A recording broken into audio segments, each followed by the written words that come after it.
game, you feel, for Celtic. And of course Hearts will see it as a massive game too, and albeit that they have been a long way towards realising their ambition for the league season. There could be fireworks, there almost certainly will be drama, and it will all unfold live with us here on Sports Sound on BBC Radio Scotland. It is Heart of Midlothian against Celtic, live on Sports Sound with Alan Preston, Pat Bonner and Al Lamont. Thanks again, Richard. A mouth-watering end to the Premiership weekend and a vibrant and thunderously noisy Tynecastle. Huge incentive for Celtic to continue their recent upturn in performance and deliver the result that would take them top of the table once again. While for Hearts, there'll be no less desire to get back into the winning habit by repeating their Celtic Park triumph on home turf this lunchtime. Celtic go into their huddle. Hearts are all ready to get us underway as Don Robertson approaches the centre spot with the match ball. And Celtic, the visitors, will go from left to right as we look at it from the back of the Wheatfield stand, which is the one opposite the main stand if you know Tynecastle.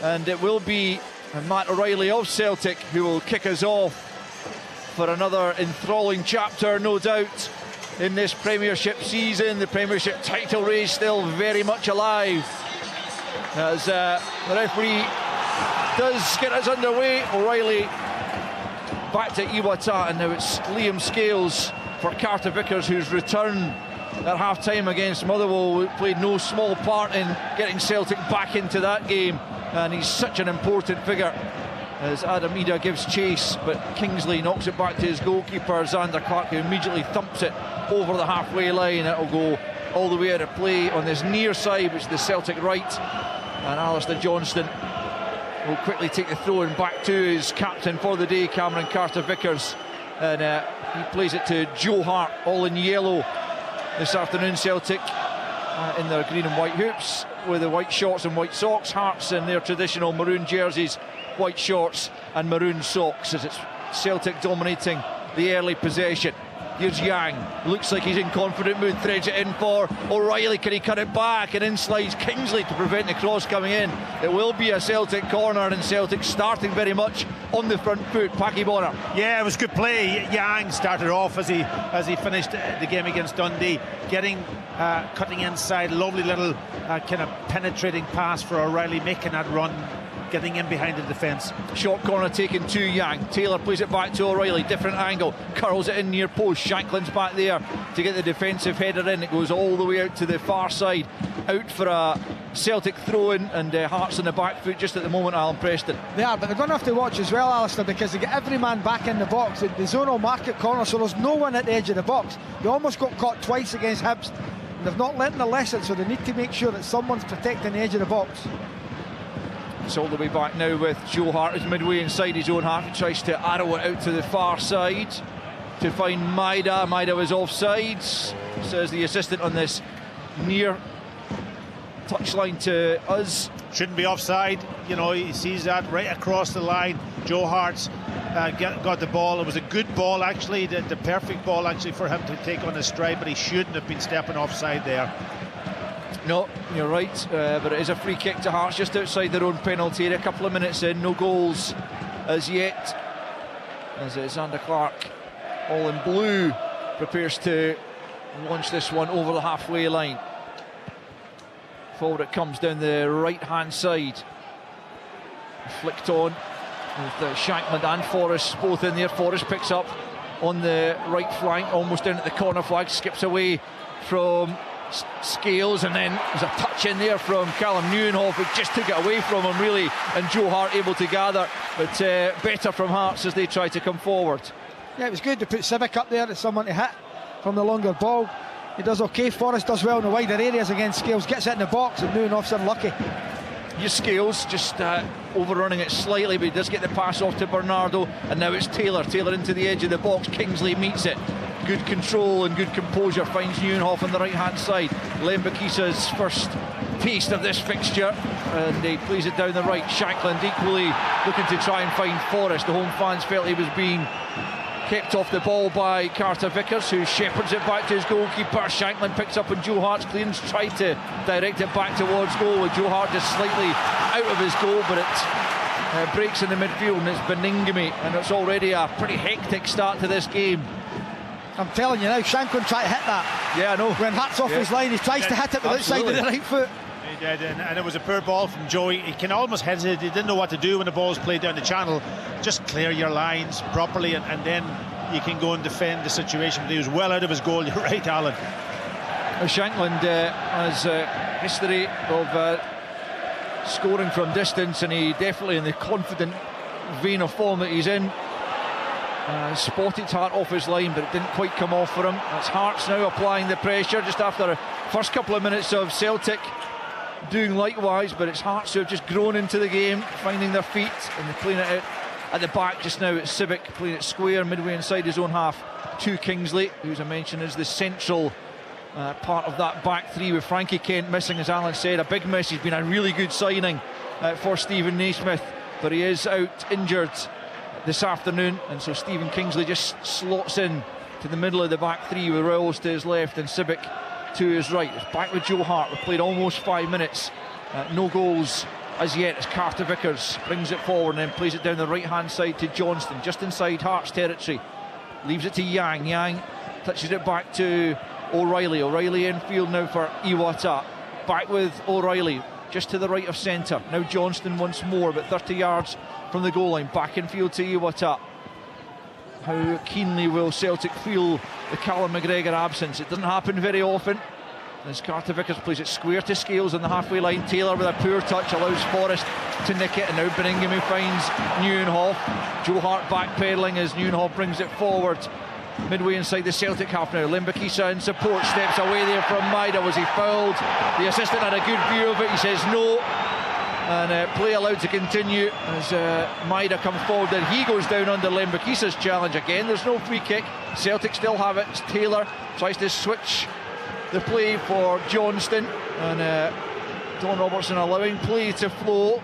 A couple of questionable decisions there in terms of could have been a foul for either side, but neither given, as Yang picks up right hand side, attacking the penalty area up against Cochrane, plays it back to O'Reilly. O'Reilly quickly closed down by Beningame, slides in there, and there's a free kick given to Hearts for the challenge on George Grant. Well, the thing is, Matt O'Reilly took loads of the ball, but it's that thing about the follow through nowadays which will be penalised, and he's not going to be booked, but it is going to be a free kick to Hearts.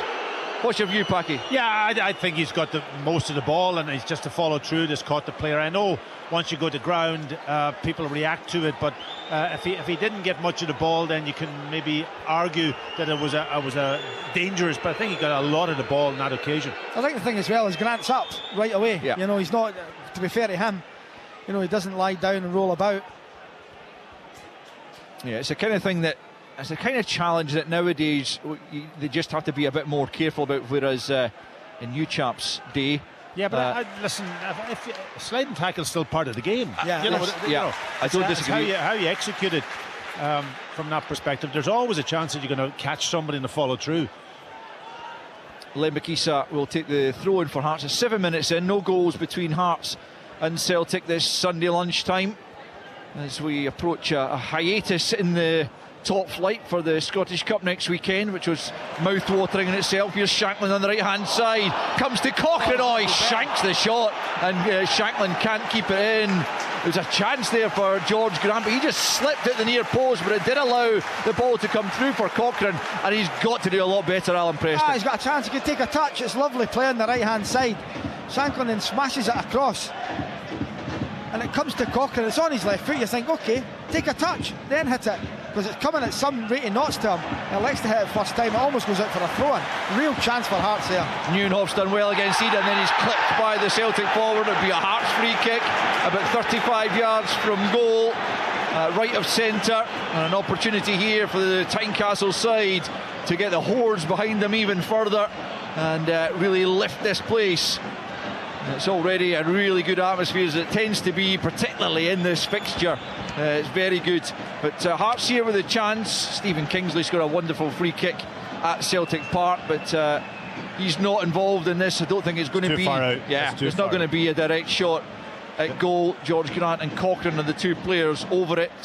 The left foot of Cochrane or right of Grant. Grant steps away, and it will be Cochrane to lift it into the penalty area. Scales gets the first contact. Yankin bringing it away under pressure from Birmingham though on the right hand side, deep inside his own half. Carter Vickers takes a good touch in the end and gets it away to Johnston, but Johnston almost caught in possession. Hearts have won it back on the left hand side. Birmingham finds Forrest just inside the penalty area. Celtic get plenty bodies back there. Scales is one of them who knocks it away. Yang back to Johnston, spins away from Forrest, and then he'll just knock it down. There's no Celtic player up there. Lembakisa brings it under control, quickly closed down by Maida. Did he catch Rowles? No. As then Cochrane comes in and fouls Yang in the view of the referee. The Hearts fans round about us howling in opposition to that decision. 9 minutes in, Celtic free kick. It's Hearts 0, Celtic 0. It's been a good bit of play by Hearts. You know, they're in the faces of Celtic. They realise that, you know, Celtic are on their game again. It's an aggressive start, isn't it, Alan? Very aggressive. It's the way you've got to be though, Pat. Pat. Actually good, yeah. No, I have no problem with that whatsoever. Here's Johnston coming forward for Celtic, slips it down the right for O'Reilly. O'Reilly right-footed cross into the box. Lembakisa gets it clear before Maida can make anything of it. Taylor picks up and knocks it back into the centre circle to Carter Vickers. The opening goal could go either way. Just at the moment, both sides having some good attacking play, threatening.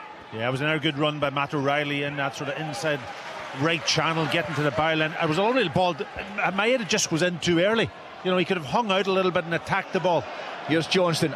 He does look in for it. It's a great ball in, and Stephen Kingsley directs it just beyond the post as Xander Clark high fives. It was a really important interception, but it could have ended up in the back of his own net. Yeah, brilliant ball from Johnson, but what sliding tackle that is from Kingsley. To knock it in really play. Well. Ida was lurking in behind him, and he was ready to knock it into the back of the net. It will be a Celtic corner, right hand side. O'Reilly teases it in. It's away by Rowles as far as Taylor, 25 yards from goal, back out to the right hand side. Yang gets it back from O'Reilly, then crosses it, claims for a handball, but it came off the back of Alex Cochrane as he turned his back. And Johnston picks up for Celtic, back out to Yang, right hand side, and now O'Reilly tries to slide it back into Yang, who goes down under the challenge of Alex Cochrane. Oh, it's a penalty! He's given the penalty here for the challenge by Alex Cochrane. Oh, Yang just got in behind him, but it looked to me like it was more or less a coming together of the two players, but Don Robertson took a moment to think about it, pointed to the spot, and Celtic in 11 minutes had the chance from the spot. To be honest, I didn't see much in that, to be perfectly honest.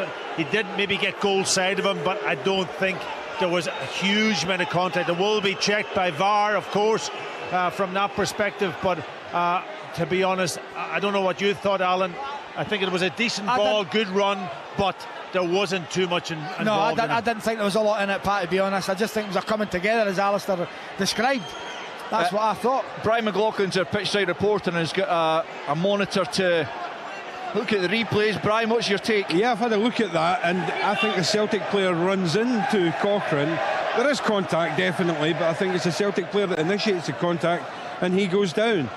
He's certainly been playing for certainly looked for the penalty, and it looks like Don Robertson, it looks like the check is over and the penalty is going to stand. I'm surprised at that. Yeah, he was very quick to call it, wasn't he? You know, as soon as the both players went down, he called it, and of course VAR has checked it now, so he must be happy with it. And John Beaton is the VAR, and it does seem like the check is over, so Adam Ida will have the opportunity to add to his goal tally. He scored a couple of penalties across the city at Easter Road to win that fixture for Celtic. He's up against Xander Clark here. He just skips to his left, steps up, slots a good save by Xander Clark, straight down the middle. Clark saves it with his legs, and it's out for a throw-in, and there'll be a feeling amongst the Hearts fans that justice is done there, and it remains Hearts 0, Celtic 0. A brilliant save from Xander Clark. It's not a great penalty, down the middle. Clark dives to his right and gets a good, what I think is his left foot there, he sticks out. Oh, there we go, it's a kick in the face, that's got to be a booker. Yeah, high boot there from Yang on Cochrane, and it will be a yellow card for Yang, who won the penalty. which was not converted by Adam Ida. A good save by Zander Clark-Paquet. Yeah, it was. You know, if you're going to go down the middle, you've got to hit it higher than what Adam did in that occasion. Low, and it allows the goalkeeper. He goes the wrong way, but he gets his big foot to it and keeps it out. And from that perspective, I think probably if I was a neutral, I would say justice was done from that perspective. Yeah, well, I think none of the three of us really thought it was a penalty, but the referee certainly got a better view. John Beaton will have a better view in the VAR room as well. So, and what does that mean? And time's gone by. Well, it is a game of opinion, certainly, but I think all of our instincts here were that it didn't look like a penalty. Why are we waiting here? Yeah, I think there might check be for a red card. Well, I can only assume there is. Yeah, checking possible red card for serious foul play by Yang. Well, he caught Alex Cochrane in the face with a high boot. There didn't seem to be an awful lot of force in it from Yang, and he was certainly making an attempt to play the ball. So again, that would seem harsh if that was given as a red. I agree. I think he was trying to almost flick the ball over the top of Cochrane. And not from that perspective, and you know, it is a high boot, but he's going to look at it. Oh, he is. He's coming across to the monitor in this near side, and Yang could be in real bother here. I think that would be really unfortunate for Yang in that occasion, I'll be honest with you. Yes, the boot was high, but it wasn't intentional from my perspective. Well, it's been a dramatic opening 15 minutes here. Celtic awarded a contentious penalty, saved by Zander Clark as Adam Ida failed to beat him, and now Yang, who fouled Alex Cochrane, shown a yellow. Brian, have you had an opportunity to have a look at that one? Yeah, I've had a look at it, and he actually sees. Let's see, sorry, Alex Brian, here comes Cochrane's Don coming Robertson. towards him. Yeah. Oh, he's going to send him off. This is going to be a red card. Yeah, the yellow card's rescinded, and Yang is off in 15 minutes here. Well, he's disconsolate there, being consoled by a couple of Celtic players, and Don Robertson's views changed on his second viewing of the incident. And Celtic down to 10 after a quarter of an hour, 0-0 it stands, but they're going to have to play 75 minutes here with 10 men. Yeah, can we go back to Brian on that one just to say what was your take on it when you seen it on? Yeah, I don't think there's any doubt at all. The boot was high. It probably just caught Alex Cochrane in the face. I think the problem for Ewan is that he sees Alex Cochrane coming towards him and he still puts his boot up. Was it dangerous? Absolutely. And in this day and age, it's probably the right call, a red card. Well, it's a huge task now for Celtic. 10 men, this volatile atmosphere inside Tynecastle, which you normally get, but the fans are up for it. They have to stand up now and really be counted. Carter Vickers wins the header at the edge of his own penalty area. Limbakisa gets it out to Cochrane, left-hand side, slides it forward for Grant. Can Hearts take advantage of the extra man? Cochrane tries to swing it in, comes off O'Reilly for a corner. Listen to this Hearts crowd. They are right up for this, and with the man advantage now. It's been quite a 15 minutes. It certainly has. That has been brilliant so far. It's going to be George Grant to take the corner from the left-hand side, right-footed, as Hearts look to hit the front, and it comes. Liam Scales, a good defensive header again. Birmingham tries to keep it alive. Maida, though, gets it further clear. Limbakisa hoists it out to the right-hand side. Brought under control by Shankland. Early ball in. Joe Hart claims it. It was left by Liam Scales. He must have had the shout from his keeper, and it was a good take low down at the edge of his 6-yard box. 17 played here. It's Hearts 0, Celtic 0, but Celtic down to 10. Sorry, I've got to say that's a really good goalkeeper. Really good goalkeeper, Joe Hart, because that was a brilliant ball in from Shankland on the right-hand side, and he had to come and he had to communicate, and Liam Scales showed that he's got real confidence in his goalkeeper to let that one go, and he took it off the toes of the incoming Hearts players. So it looks like Maeda's come off his wing and going to play up front. Looks like. Yeah, you keep an eye on the tactical tweak that Celtic have made, having gone down to 10. Lawrence Shankland looked a mile offside there, still gives chase as Liam Scales claims for the offside. Doesn't come because Celtic are back in possession, as Bernardo has it inside his own half. Celtic just need to take the sting out of this game, really, just at the moment, and really try and calm it down. Well, they won't change the way they play. They'll still pass that ball around. They'll try to control the game. They'll knock it, and they may not go forward as much, especially down this right-hand side, but certainly there will be a threat. Here's Iwata out to O'Reilly, right-hand side. sends it into the penalty area. Rose gets his head hit right at the edge of the box, comes to Iwata, who cracks it goalwards. Hearts managed to clear it, and George Grant gets a little bit lucky. I think he was just trying to flick it out to the left-hand side, but he got the better of the Celtic player, but his ball forward is a poor one, and it's gathered by Joe Hart. 18.5 on the clock. An eventful opening quarter of an hour here. A penalty awarded to Celtic, saved by Xander Clark from Adam Ida, and then just moments later, Yang dismissed on VAR review for a high boot on the face of Alex Cochrane. And that is how we stand right now, as Carter Vickers has it just outside his own penalty area, just nudges it to the right hand side to Johnson, who steps away from Cochrane, brings it forward. Ida, poor touch, goes down as if he was caught, but he wasn't, and play continues as Royals picks up and plays it square to Toby Civic. Do Hearts change their shape or the way that they're playing now that they've got the man advantage? Not at the moment. Not at the moment. They just play themselves into the game and just see what Celtic do first. But this will be nothing unusual for Celtic. They'll practice this, as all clubs do. Hearts would as well if they go down to 10 men. This will be a training routine where Celtic will know what shape to go into. And it's further down the line where teams get tired that Hearts will maybe then try to change to try and win the match. Neuenhoff was in a good position, but he picked a poor pass. He was looking for Shankland and he didn't find him on the edge of the box, and now Celtic try and come forward as Ida battles away there with Civic, but that allows Kingsley to turn it back to his goalkeeper, who then plays it back to Kingsley on the right hand side of the box. Civic now into Beningame, just approaching the 20-minute mark. 0-0 at Tynecastle. Fascinating match, as you would expect here already. Yeah, I don't think Celtic should be running after the ball. You know, I'm looking at Bernardo over on that left hand side. He's stay in your position and just work across the pitch and force Hearts out a little bit, and you might actually get a better return by hitting them on the counter attack. Yeah, but if I'm Stephen Naismith, I want Cochrane high up one side, Lembikisa high up the other side, because the threat of Yang's gone, he's off, and Maeda's playing as a striker, so he's not got, Lembikisa's got the acres out there, so push him up the park, force the Celtic fullbacks back the park. It's essentially a 4-3-2 now for Celtic, with the three in midfield have got a big job on their hands to try and cover all that ground.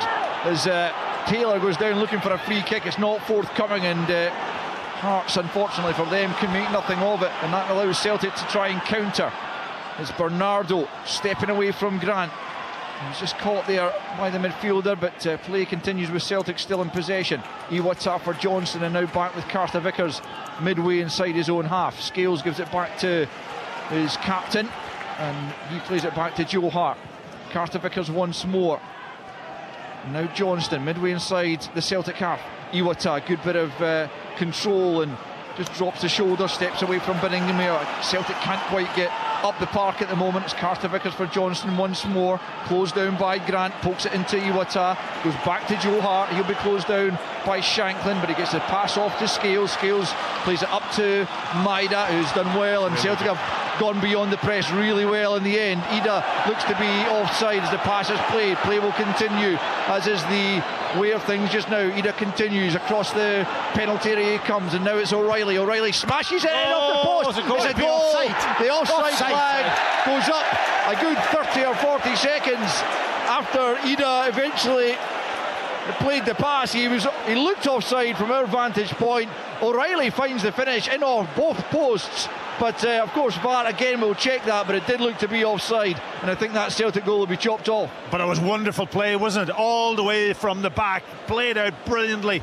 Goalkeeper to Liam Scales into Maeda, then he drives forward, and Adam Maeda again shouldn't have been offside. He was in a great position. Just hold your run from that perspective, but it was a great play from Celtic. Yeah, wonderful move for Celtic, but certainly offside.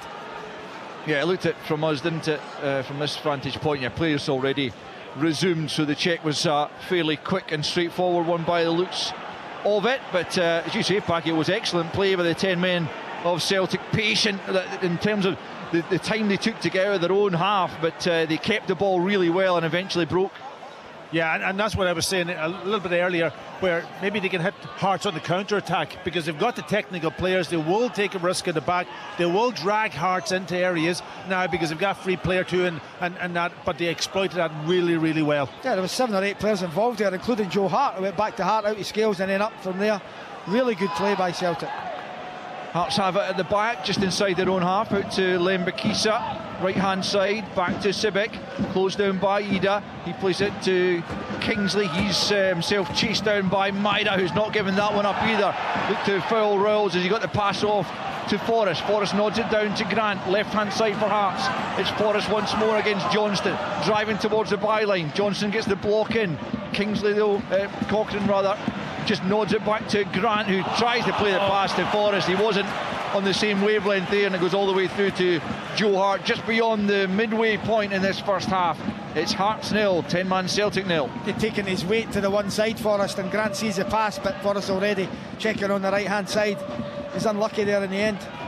Johnston back to Hart, who's closed down by Shankland, has to get the ball clear early. He does that over the halfway line. Kingsley meets it with the head. Iwata likewise. Then Cochrane nods it back to Kingsley, who plays it back to Xander Clark. The thing for Hearts is that, yeah, they've got the man advantage. They've got a man advantage for a long time. They don't need to force it just at the moment. No, they don't need to change it just now. You know, they're getting a bit of joy. You know, and as I said earlier, push your two wing backs high up the park. Force back Johnson if you can. Force back Taylor. Make sure they don't come forward. The Celtic are quite narrow up front now. Yeah, that's a foul there by Maida and Lembakisa, who showed a nice drop of the shoulder to move away from the Japanese forward, but then fouled by him, and the free kick is given on the halfway line. Here's Rowles, left hand side. Grant comes short for it, plays it back to Kingsley. Tempo's just dropped a notch in the last couple of minutes. It's a misplaced pass by Sibbick. Rowles just able to keep it in for Cochrane.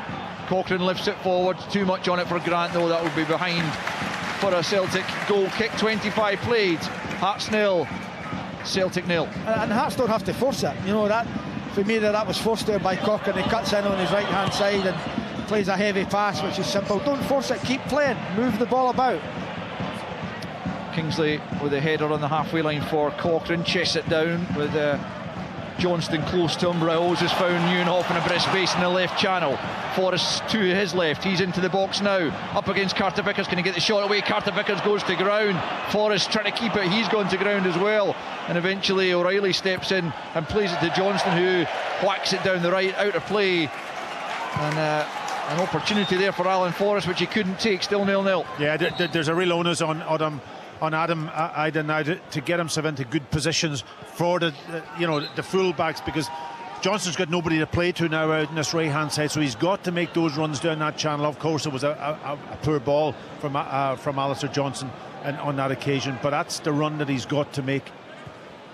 Hearts have it. Their victory over Celtic was their first win in 11. They've lost all the other 10 in recent times. In fact, they've lost their last 5 here at Tynecastle when Celtic have come to town.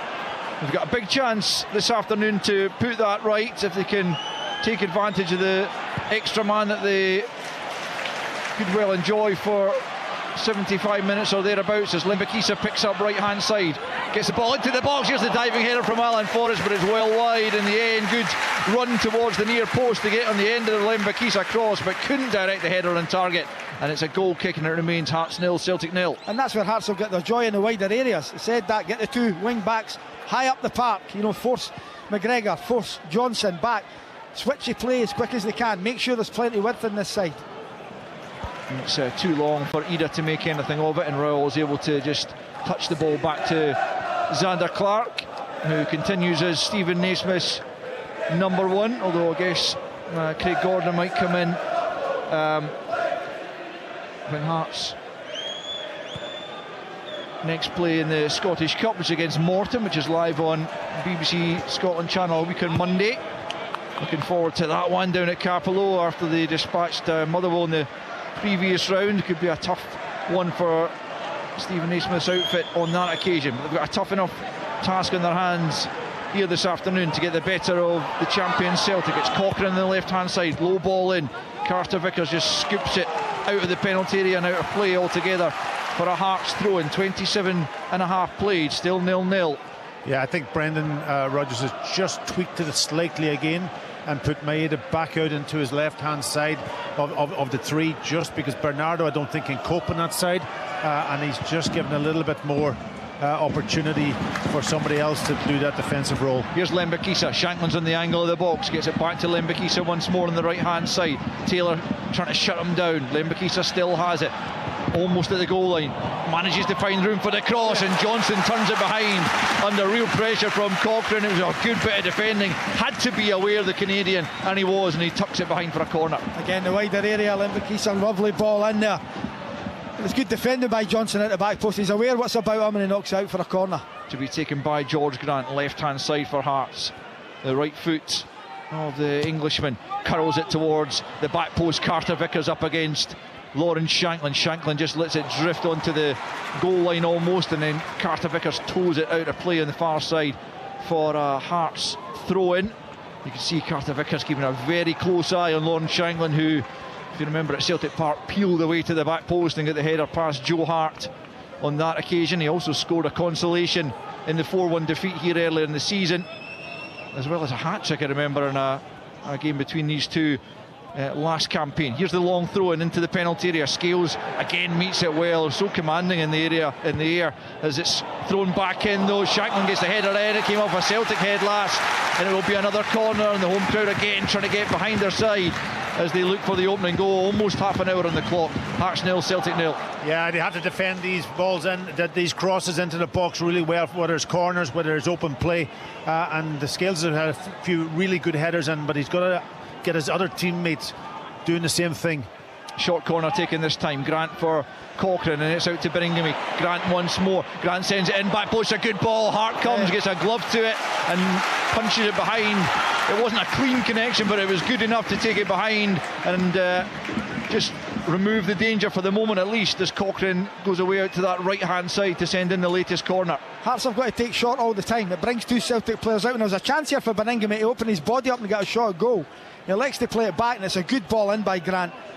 Hart gets a punch on it. Personally, I don't think you should put two out when you're down to 10 men. I'm talking about Hearts. I know that, but I'm talking about Celtic defensively. They don't need to put two out.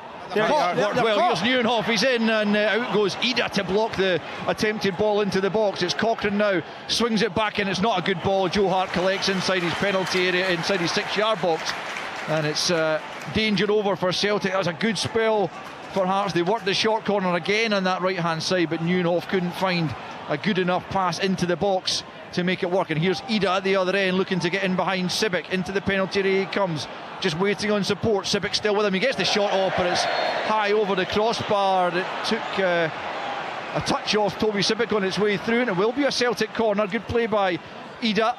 Yeah, good run, good touch, then straighten up the defender.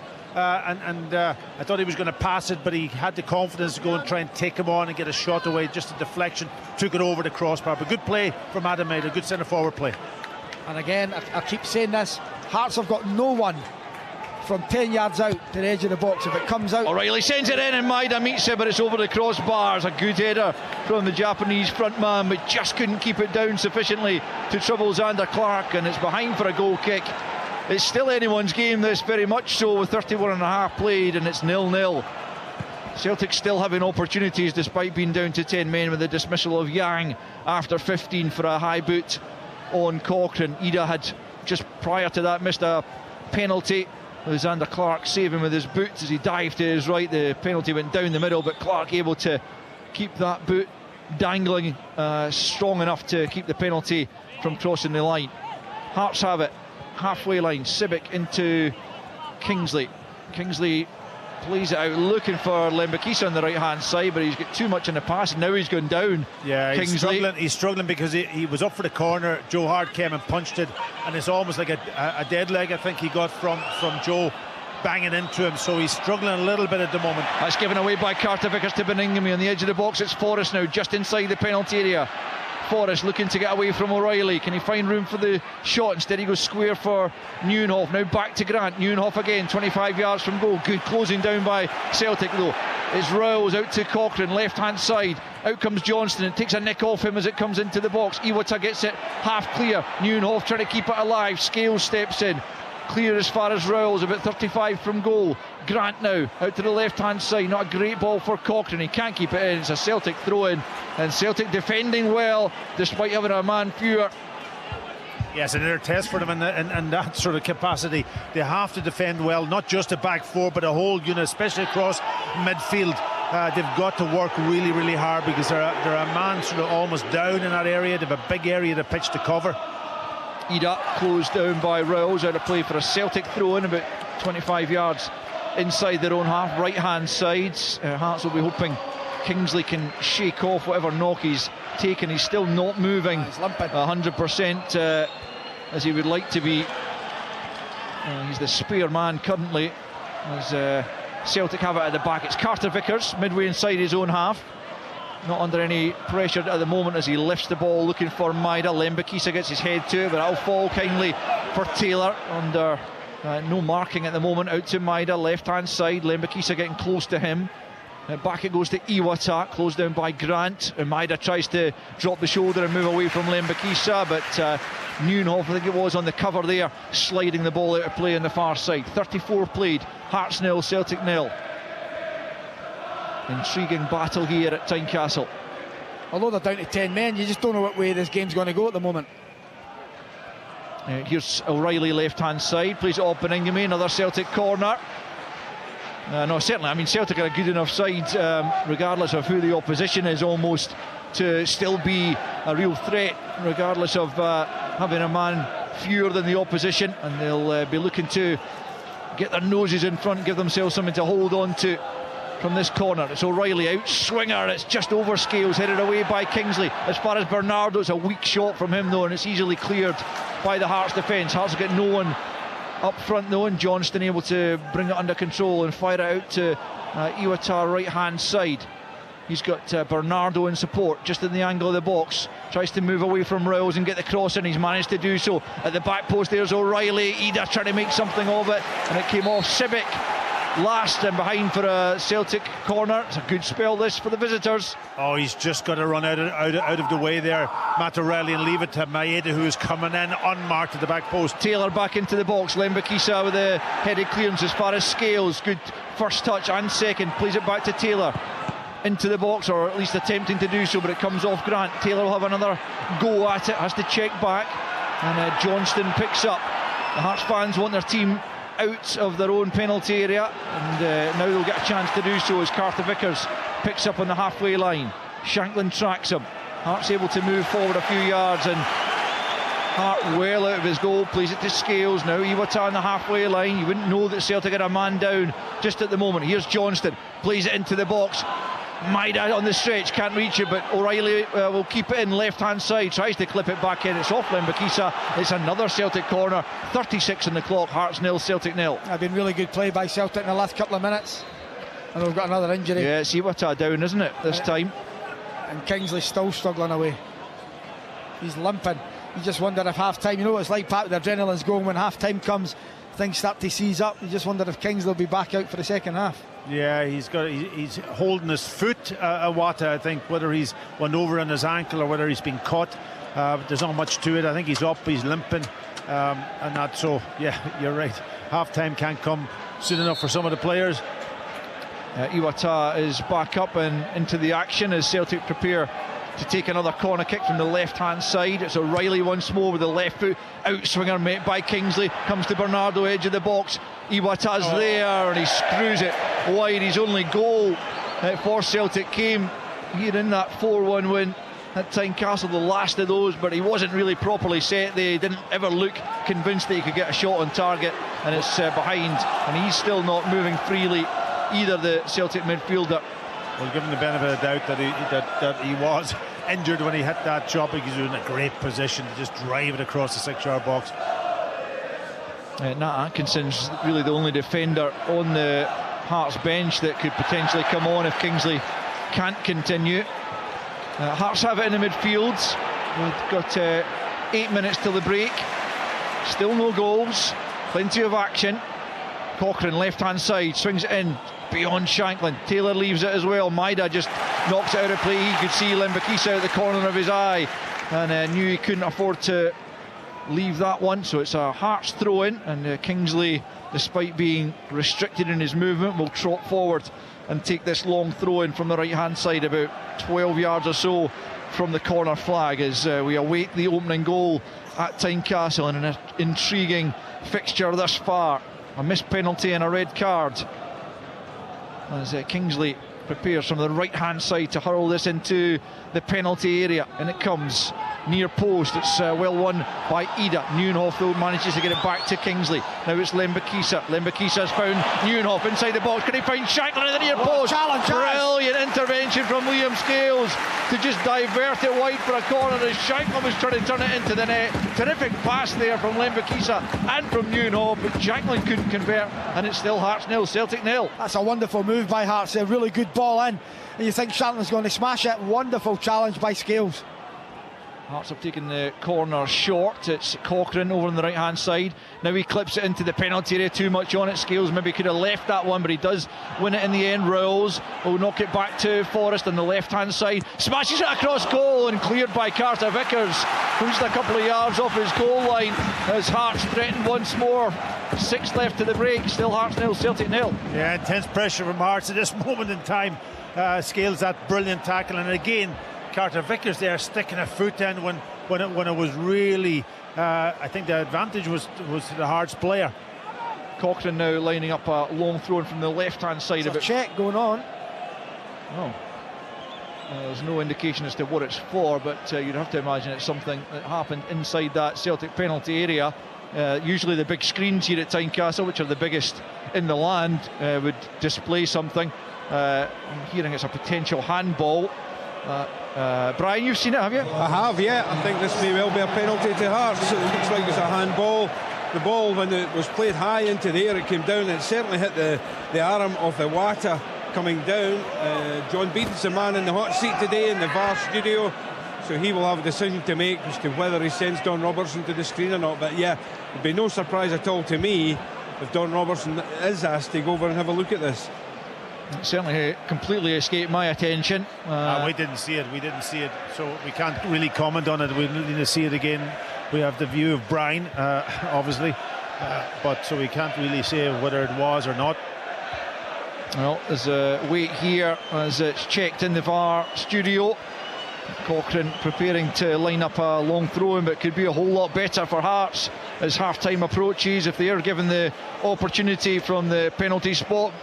A similar one passed up by Adam Ida after just 11 minutes when Cochrane was deemed to have fouled Yang inside the box, but Zander Clark did the business for Hearts, keeping that effort out. Alistair Johnston coming to speak to Don Robertson and the referee about what's going on at the moment. Cameron Carter-Vickers also pleading, but he's going to come over to the monitor, and a good 95% of the time, maybe even more than that, that usually results in a change of decision. I see Stephen Kingsley's going across potentially to get a bit of treatment while this break in play continues, but Don Robertson's down below us at the bottom of the Wheatfield Road stand looking at the monitor to get another look at what Brian's described, the handball potentially by Iwata, and it could be another major incident here at Tynecastle, this time in favour of Hearts, if Don Robertson agrees that there is a handball. Here he comes, penalty kick to Hearts.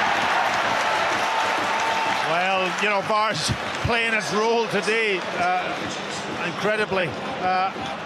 I would love to see that again, just so we can make a comment on it, but we haven't seen it yet, so maybe at half-time we'll make it a chance. Richard's smiling here.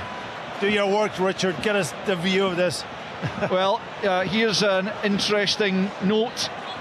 Lawrence Shankland, who has missed 3 penalties this season, but he did score from the spot against Hibernian. He has allowed George Grant, who successfully took over penalty duties recently, to step up and hit this one. Hearts having a right go at Shankland for some reason. Well, Joe Hart doesn't normally get involved in such things, but George Grant then is going to be the man to step up and try and give Hearts what could well be a half-time advantage, to add to the man advantage they currently enjoy. Is George Grant against Joe Hart, scores! Hearts in front, George Grant away to his left, into the corner. Joe Hart dived to his left, and Hearts are a goal up at Tynecastle against 10-man Celtic. Hearts 1, Celtic 0. just shows you then, Grant's a designated penalty taker when he's playing, when both of them are involved. Joe Hart's in the crowd here. Yeah, I don't know what he's doing. He was away to get the ball. Alex Cochrane took it away from the goal after the ball had gone in, kicked it away towards the fans, and Joe Hart was in amongst the fans almost trying to retrieve it, and he's been exchanging words with them as well. The key important factor here is that his side are a goal down as half-time is almost upon us. George Grant from the penalty spot has made it his third goal of the season, and it's Hearts 1, Celtic 0. In fact, the thing is, you'll know as the goalkeeper, Joe Hart's probably studied every single Lawrence Shankland penalty this season. Yeah, I think it's probably and he's been thrown off. Absolutely, maybe the right decision to change the penalty taker, but certainly it was a really good penalty down into the corner. But it's an incredible twist in this game. Here's Taylor left-hand side as Celtic look to respond before the interval. We've got just over a minute left of the opening 45. There's going to be a whole lot of added on time, that's for sure, with all the stoppages we've had for VAR interventions, and that was the latest one as Iwata's handball, we gather from Brian, was the one that was punished there. Certainly missed by us, it was missed by Don Robertson at the time, and Joe Hart's getting the treatment from the home fans after his latest to do with the supporters here, and with Lawrence Shankland just prior to the penalty being struck. Hearts have a throw-in, but they also have, Alan Preston, the upper hand here at Tynecastle. They have, you know, and they've certainly got a couple of good chances, but I mean, Hearts have played the right game. They've not, when Celtic go down to 10 men, Hearts just keep doing as they're doing. Push the wing backs up high, make sure Taylor doesn't get forward, Johnson doesn't get forward. Don't give up land that you don't need to. Celtic have now got to come and go for it in the second half. If Hearts can still get to half-time 1-0 up. Adam Ida has it left-hand side, it's Maida, plays it forward again for Ida, who picks up possession. He's going to go for goal here. It's a low effort, and it's 2 or 3 yards wide of Zander Clark's right-hand post. He didn't quite get hold of it purely and cleanly, Adam Ida, but he certainly had the confidence to take it on. 6 minutes added on at the end of this first period. And I'm still looking at Kingsley, still struggling away here, limping as he goes. Yeah, it was a little bit of a rush of blood there from Adam Ida. I think he was in a really good position. He had Matt O'Reilly on his right-hand side too. He could have linked up. He was kind of off balance when he struck it, wasn't he? And didn't quite get the accuracy on the shot. But his confidence is high, and you can see every time he has an opportunity, he's going to go for goal. Yeah, despite the earlier missed penalty. It's Civic in possession, clips that over looking for Forrest. Scales sees it back to Joe Hart at the edge of his penalty area. Into stoppage time as Hearts enjoy a lead given to them by George Grant's excellently taken penalty. As it goes back to Joe Hart, it's closed down by Forrest, but he manages to get it clear up towards Adam Ida on the halfway line. Picked up though by the goal scorer Grant, then Neuenhoff, but Taylor beats him to Ida, links well with O'Reilly just inside Hearts territory. Johnston steps away from Cochrane, also Beningame, lovely little step over, and he was being fouled as Beningame managed to dispossess him, and it's a Celtic free kick. They've played 90 seconds of the 6 minutes that will be added on, and Celtic with a chance to try and get themselves back into this contest with an equaliser before half-time. You see Hearts will hold the box here if they can. They've got to be strong, resolute. Celtic have got all the big guys up.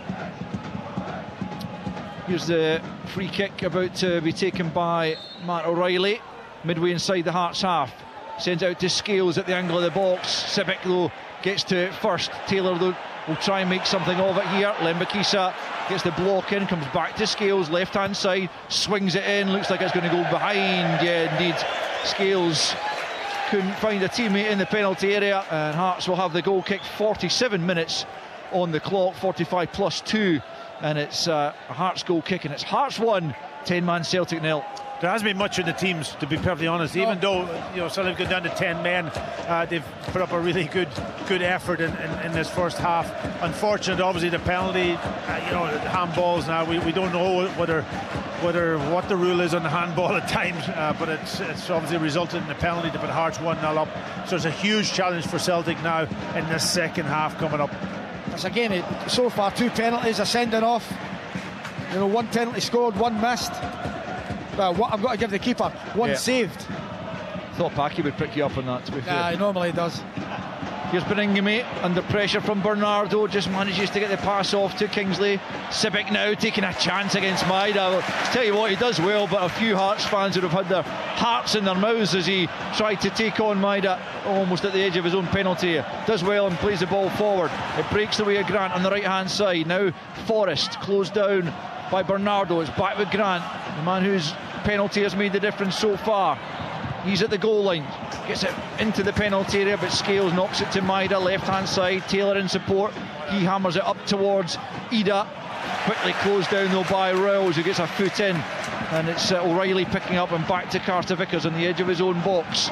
O'Reilly once more to Carter Vickers, he's closed down. O'Reilly's going back the way towards his goalkeeper this time, and Joe Hart just knocks it long up towards Ida, backing into Kingsley, who does really well in the air, picked up by Iwata midway inside his own box. Beningame's done really well, really well to win it back, and now there's a chance for Hearts. Forrest, he's got Shankland to his right, slips it to him, Shankland's in! Shankland scores! Hearts are 2 up! Celtic claiming for offside. I'm not sure that's going to come. Beningame is getting the congratulations in the centre circle for some brilliant backtracking to Rob Iwata. Hearts broke, Forrest slipped in Shankland, and Lawrence Shankland did the rest. 20 Premiership goals once again for Lawrence Shankland. It's Hearts 2, Celtic 0. That's brilliant, absolutely magnificent from Beningame. He's up in the box, and the Celtic player Iwata runs away with it. Beningame closes him down, comes from behind him, sliding tackle, gives it to Forrest. Forrest drives it to Celtic back four and times his pass to absolute perfection. And it's a side foot finish across Joe Hart into the back of the net. Great goal. Yeah, is he offside though? Is he offside? Well, that's the question. It's going to be checked. Brian? Yeah, if he's offside, he shouldn't have been offside. We're coming to you, Brian. Yeah, I can hear you, Al. This is very, very tight. I'm not sure if this is onside or not. I think, if I was to guess, I think he's possibly just narrowly offside. Are we talking Lawrence Shankland? We're talking Lawrence yeah. Shankland here. Yeah, the ball was played. Forrest certainly delayed his pass, and I think it's the narrowest, the tightest of offsides, if it is indeed offside. But yeah, they're having a look just now. They'll be drawing the lines, but it's so tight. If I was to have a guess, I would say he was just offside. Wow.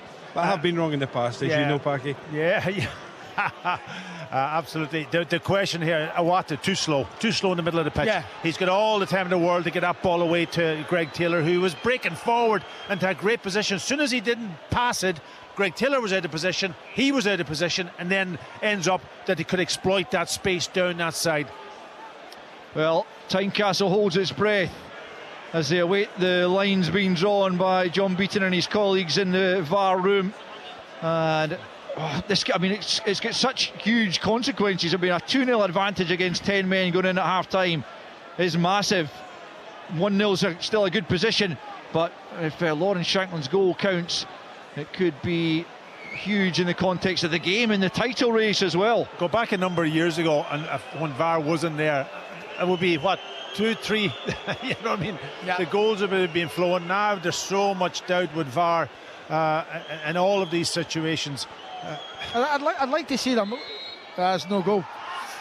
Yeah, it's offside. Wow. I'd like to see go on the screens though. I'd like to see the fans, participate and be able to see it's offside. Yeah, it's a big let off. Big let off for Iwata, big let off for Celtic, and that it keeps them in the game, and that'll give them a boost. Should do, yeah. Should do. Well, we'll have even more stoppage time now. It's meant to be 6 minutes. And there's another VAR review. It's taken a minute or two.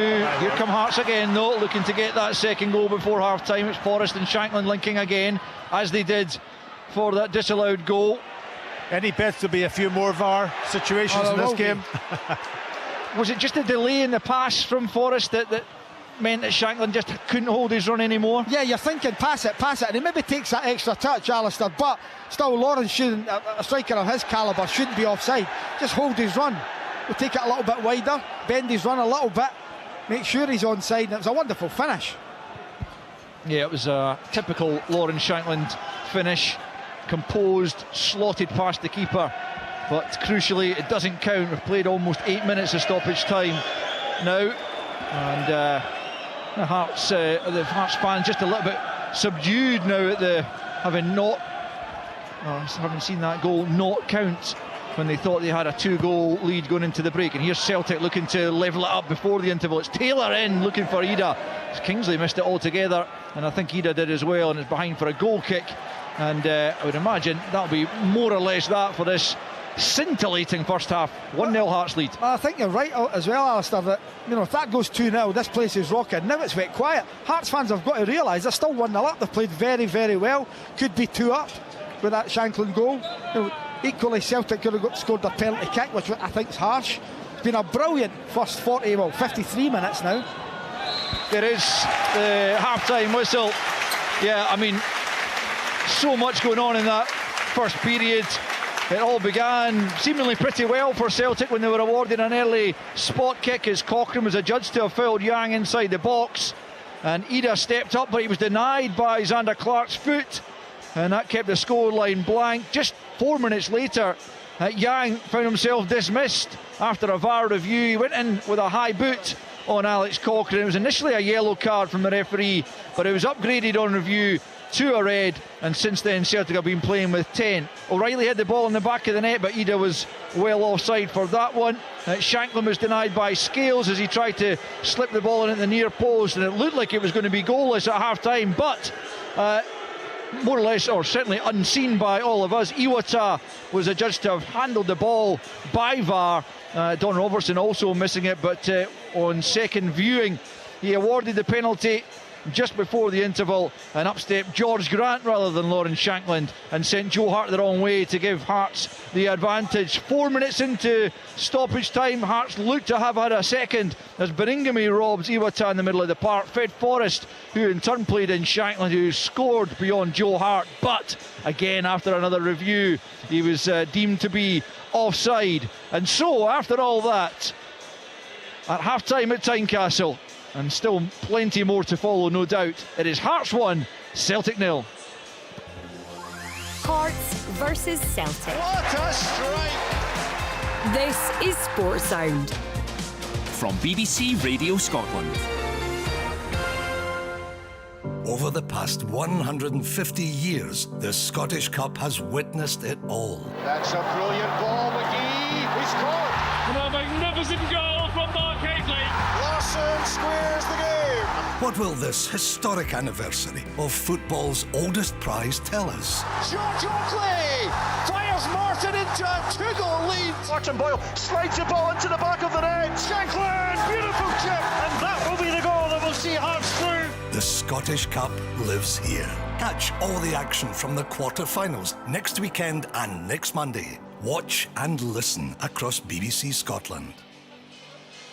What a weekend it is going to be on the radio and on the telly. It is 57 minutes since this game kicked off, and the players are only just up the tunnel and in the respective changing rooms. I did suggest beforehand there would be excitement, drama, but a controversy. My goodness, we have had it in spades. Just taking you quickly through some of the stats that have emerged from the opening 45 minutes of regulation play, plus all that stoppage time.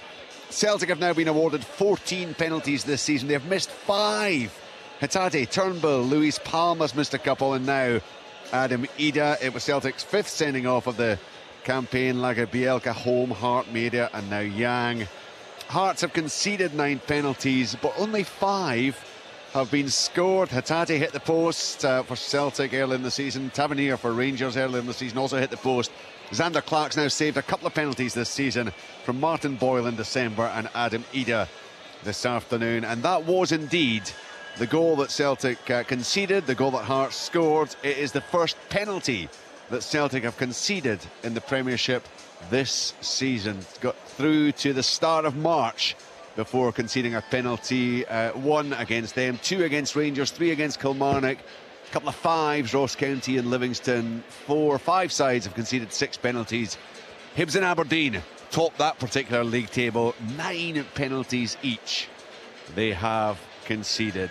Just a few of the stats surrounding what has been a remarkable 45 minutes. I've got to say, Alan Preston and I have made more notes from that first half than I've made in most games, most 90 minutes over the course of this season. It has been absolutely wonderful, hasn't it? It's been a wonderful fair, Richard, this afternoon, and it started early. I mean, Cochrane had a shot early on. He pulls it wide where he could have done better. Point of note, incidentally, Al Lamont said he shanked it. He is left-footed, so it was clearly for you and I and Pat. We know that was a hook rather than a shank. Horrendous, absolutely. And then we have the penalty with Cochrane on Yang, which I think is harsh. I'd like to see it again. We obviously get one view at it, but they've had a look and they've given a penalty. In plain view, it never looked like a penalty. No, it didn't. No. And it wasn't a great penalty. You know, it goes down the middle and Clark dives to his right-hand side and he gets the left foot and knocks it away. Then they had a Maeda header from a corner. Lembekisa's been very good on one side. The Forest had a header at the near post. And then it just all kicked off. Shankland's almost in. Scales gets a block at the near post. Water then with a handball, which again we didn't see at all, so we'll need to wait and see that. And it's a lovely finish from Grant, but Joe Hart was out and he was having a go at Shankland. I don't know what was being said, but he was having a go at Shankland, maybe because Shankland's not taking it and it's maybe thrown Hart off a little bit, but Grant with a plum puts him the wrong way. Wonderful penalty kick. And then obviously the Shankland goal there, which is just slightly offside. This game's had everything, sending offs, good tackles, controversial stuff obviously as we've called on. And I think Alistair called it right. The Hearts fans, if it had been 2-0, this place would be buzzing. It seemed to go flat because that goal was ruled off, but they've got to realise they're still 1-up against the champions. It's going to be a difficult second half, but keep playing as they're playing. It'll be fascinating to see if Kingsley comes out, because he's clearly got a knock. But I think that Stephen Naismith can become the second person with a very small band to beating Brendan Rodgers twice in one season. Derek McInnes has done it with Kilmarnock. Can Stephen Naismith do it as well? It's a big ask, big 45 minutes or 53, 54 minutes as we've seen in that opening period, but it's there for Hearts. The first quarter, Pat, it was pretty much, despite the sending off, it was pretty much all Celtic. You've got to say they did have the penalty opportunity. They made countless other openings. They had the goal disallowed when O'Reilly scored off both posts, but it did look fairly clear.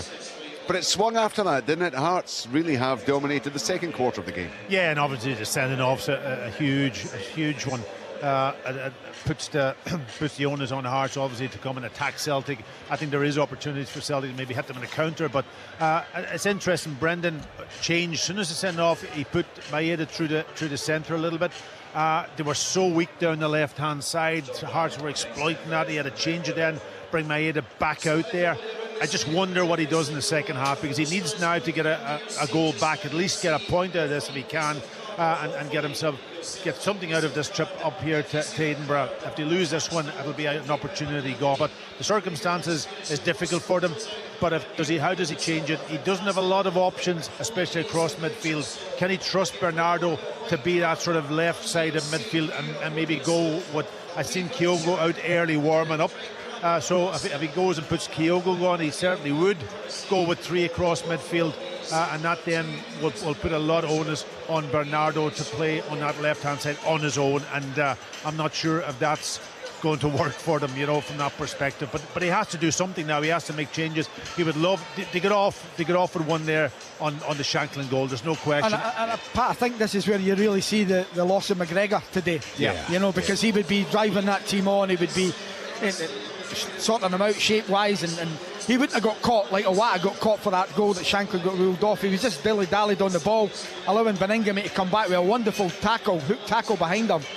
And they're very lucky, as with McGregor. If he'd been in there, that wouldn't have happened. Yeah, and when you look at the bench. I'm looking at, obviously Daniel Kelly could maybe come in and play on that left hand side. He's a young man. Could he come in? He's a box-to-box type player. They obviously need to get somebody forward to support obviously the strikers, but he could go with Kyogo and maybe Daniel Kelly on that left hand. That might strengthen up the midfield and allow them that extra player higher up the pitch from that perspective. So they're the challenges at the moment. The sending off, I don't know what you guys think about it. Brian called it. He's seen it. He says it was dangerous place. I'm not sure if he was trying to just hook the ball almost over Cochrane's head rather than going to try to win the ball. He was just almost, and it's caught him in the face. I'm not sure if it was a sending off. Brian says, as I say, we see it live, Pat, but Brian said he's seen the player coming at him and could have pulled out and elected not to. So, but again, it's one of them. The penalty is controversial. The sending off certainly controversial. Yeah. The only one that's not is the Shankland one, because that's clear, it's obvious, it's offside. Yes. But the other two decisions are very, very debatable anyway. I know you were a little critical of Shankland, but I've got to say, for that single, for me it was all about Alan Forrest. He delays and he delays and he delays, and it just reached the point where Shankland almost had to go. Yeah. Well, you know what, Richard, you're thinking, I honestly thought he was going to go on his own. So did I. I thought Forrest, because he was taking that long on the ball, he's driving and he wants to commit. To be fair to the Celtic players, they backed off, and then he's got to make a decision. Does he pass it or does he go himself? And he passes it, and it's just that fraction of a second delaying it. Then Lawrence Shankland is very, very marginally offside. But it was a huge moment in the game. You know, if Hearts had to get that goal, I think the game was over. Well, and as Al says, not just the game, the season potentially, Pat. Yeah, it could be. You know, these points, every point is so precious now for Celtic or Rangers at the top. Hearts obviously want to finish in that third place. They're in a good position to do it. Will they challenge to the top two? Probably not at this point in time. No chance. No. So for them, it's consolidating third place. Just going to interrupt you, because one man who'd love to be out there is Frankie Kent. He's in the tunnel live with Brian. Yeah, sadly for Hearts fans, he's not. He's got his right knee in a brace. Frankie, first of all, how are you? I'm all right. As good as can be at the minute. Thankfully got some news back, and it's not too bad. It's as good as news as possible, really. So hopefully I'm hoping 2 or 3 weeks. You'd love to be out there though, wouldn't you? Oh yeah, especially now as well with the circumstances of the game. But yeah, no, it's the boys doing well, so hopefully they can keep it up. What's your take on that opening 45 minutes? Because Celtic started really well. They got the penalty, a good save by Xander, a poor penalty you'd have to say from Ida.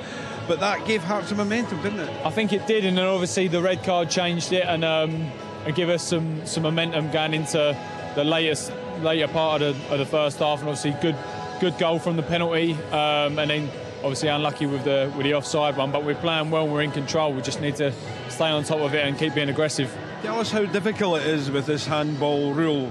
Do you know when it is a handball nowadays? We were just talking about it then. We were just no one obviously happy that it went for us, not complaining, but at the same time I don't think anyone even appealed for it or anything, and obviously it can happen in both boxes, so it's a difficult one, but thankfully we've got a decision today. You're playing against 10 men now in the second half. That though can have its perils as well, can't it? Of course. I mean, they've got nothing to lose now, obviously being the score 1-0 as well, so we just got to make sure we're concentrated and stay on it and have a repeat of the first half, really. You've just come out the dressing room. What's the mood in there, and what's Stephen Naismith telling the players? Just more of the same and be more aggressive, so hopefully they can do it. Thanks, Frankie. Well done, mate. Thank you. Frankie Kent, isn't that good news for Hearts? Hoping to be back within 3 or 4 weeks maximum.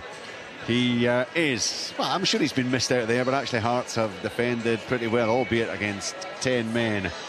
It has just been the most incredible opening to this match. Still a minimum of 45 minutes to go, though you kind of feel that could stretch on a bit. Normally, these midday kickoffs with the extra time, additional time you get, I kind of usually figure it's going to finish somewhere about 5-2, which gives us just over an hour to look back on the game and all the action from yesterday. I feel this one could tip beyond 2 o'clock. I know you had your proper job yesterday, but I had 18 minutes added on. I heard you saying that. 8 minutes in the first half and 10 in the second. So wow. The games are going on and on and on. So where was that, Alan? Where were you? McDermott Park. McDermott, yeah. Oh, yeah, of course. Wow. Well, it was only 6, but I think we played about 9 in the end here at Tynecastle. It is just going to be absolutely fascinating. Pat, you're watching. Yeah, I'm just looking around the pitch, and I'm looking at the subs just out warming up from Celtic's perspective. I don't see Kyogo there. He's gone back up the tunnel. He's gone back in. So I would anticipate he will come on in this game. Whether he'll come on for Bernardo and leave Maeda on that sort of left of a 3, which might be a big chance, or does Maeda come off? He leaves Bernardo on for a while and then maybe change it with young Daniel Kelly coming on. We'll see how it works. I've just seen a rerun of the Shankland goal. That's toenails. Wow. More than anything, honestly. It's incredibly close how that's been ruled out. You know, it's well, Al's just showing it to us now. It'll be interesting actually to see this, just to see if Alan Forrest does delay. Yeah, he does. He delays so long. Wow. Yeah, I mean, it's one where you're going to need those lines. And I've got to say, sometimes, even when the lines have been drawn in, I still look at them and go, I still don't know that. It depends on the angle of the camera, too, isn't it? Well, Infantino was in Scotland yesterday, obviously, and we were talking about on the programme yesterday, what rule would you bring in? to the game that it's not been, you know, promoted or pushed. And mine was any part of your body that's onside should count as a goal.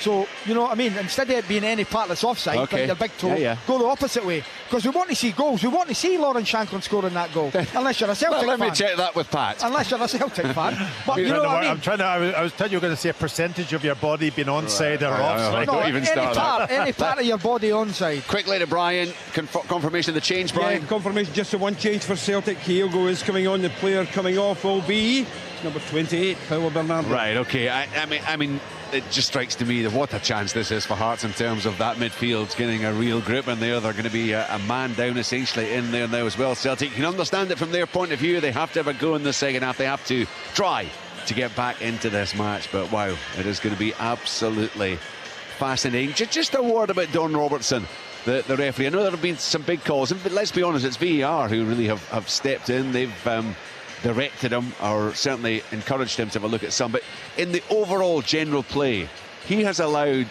a lot of physicality out there, I've got to say, this afternoon. I think it's been really impressive. The first minute, there was a challenge each. There was a foul, I thought it was a foul for Hearts, and then I thought it was a foul for Celtic within the first minute, and he's waving play on. So you think, okay, is that the way you're going to go?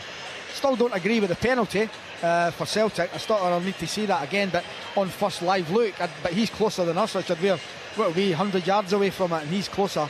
But you know, he's let the game flow, and that's what you want from a referee. And he's done it for both sides. Both sides have been putting those challenges in. He's just simply said, get on with it. Yeah, and this is where I think in the second half, and Stephen Naismith has to reiterate to his players, you've got to stay disciplined here. Do not get a man sent off. Don't give the referee an opportunity to put yous down to 10 men. You know, it's a big advantage into the second half that Hearts have got. So I'm assuming from Celtic it'll be across the midfield, if you want to call it that. It'll be O'Reilly, Iwata and Maeda, with Kyogo and Ida up front as they look to try to get back into it. Yeah, and just on that point, Maeda then will have a real job. Listen, he's an out-and-out winger, as we know, he plays almost in the touchline. To come now and play a midfield role and having to do that, I think he's going to play over in this right-hand side, but he'll have to get his distances right. He'll have to open up his body. Well, he's come out here. I think he's going to go 4-2-3. I really do. I think he's going to go 3 up front. Yeah, I think he's going to go. Celtic are shooting as we look from right to left. So Maeda is on the left side. Yeah, this is the left side, Pat. Oh, sorry. Yeah. No, that's why apologies. I think they'll play. Got sides wrong. I think they'll play a middle two. Yeah, of O'Reilly and Iwata and play the 3 up front. Right. I think Brendan's going to go for it in the second half. Good news for Hearts is that Stephen Kingsley looks to be fine. He is back out for the second half. Don Robertson's there. The ball is on the spot. Taking away Al Lamont. Well, I'll do my best. I'm not sure I can cope with another 45 like that, but we'll see how we get on. It'll be Hearts to get us underway. They're going from, is it left to right? Hearts are going, Packy, just to be Hearts sure. Go from left to right. Thanks, Packy. Right to Thanks. It'll be George Grant, the goal scorer, who rolls it back to Kai Rowles. And we're back underway. Will we get another breathless 45 plus as we did in the first period? As Carter Vickers clears it up to Ida, who's well matched by Rowles. He's played well against him so far, Rowles. And it's out to the left-hand side for Forrest. Can't get it beyond Carter Vickers, and Kyogo has his first touch, but he can't link with Ida.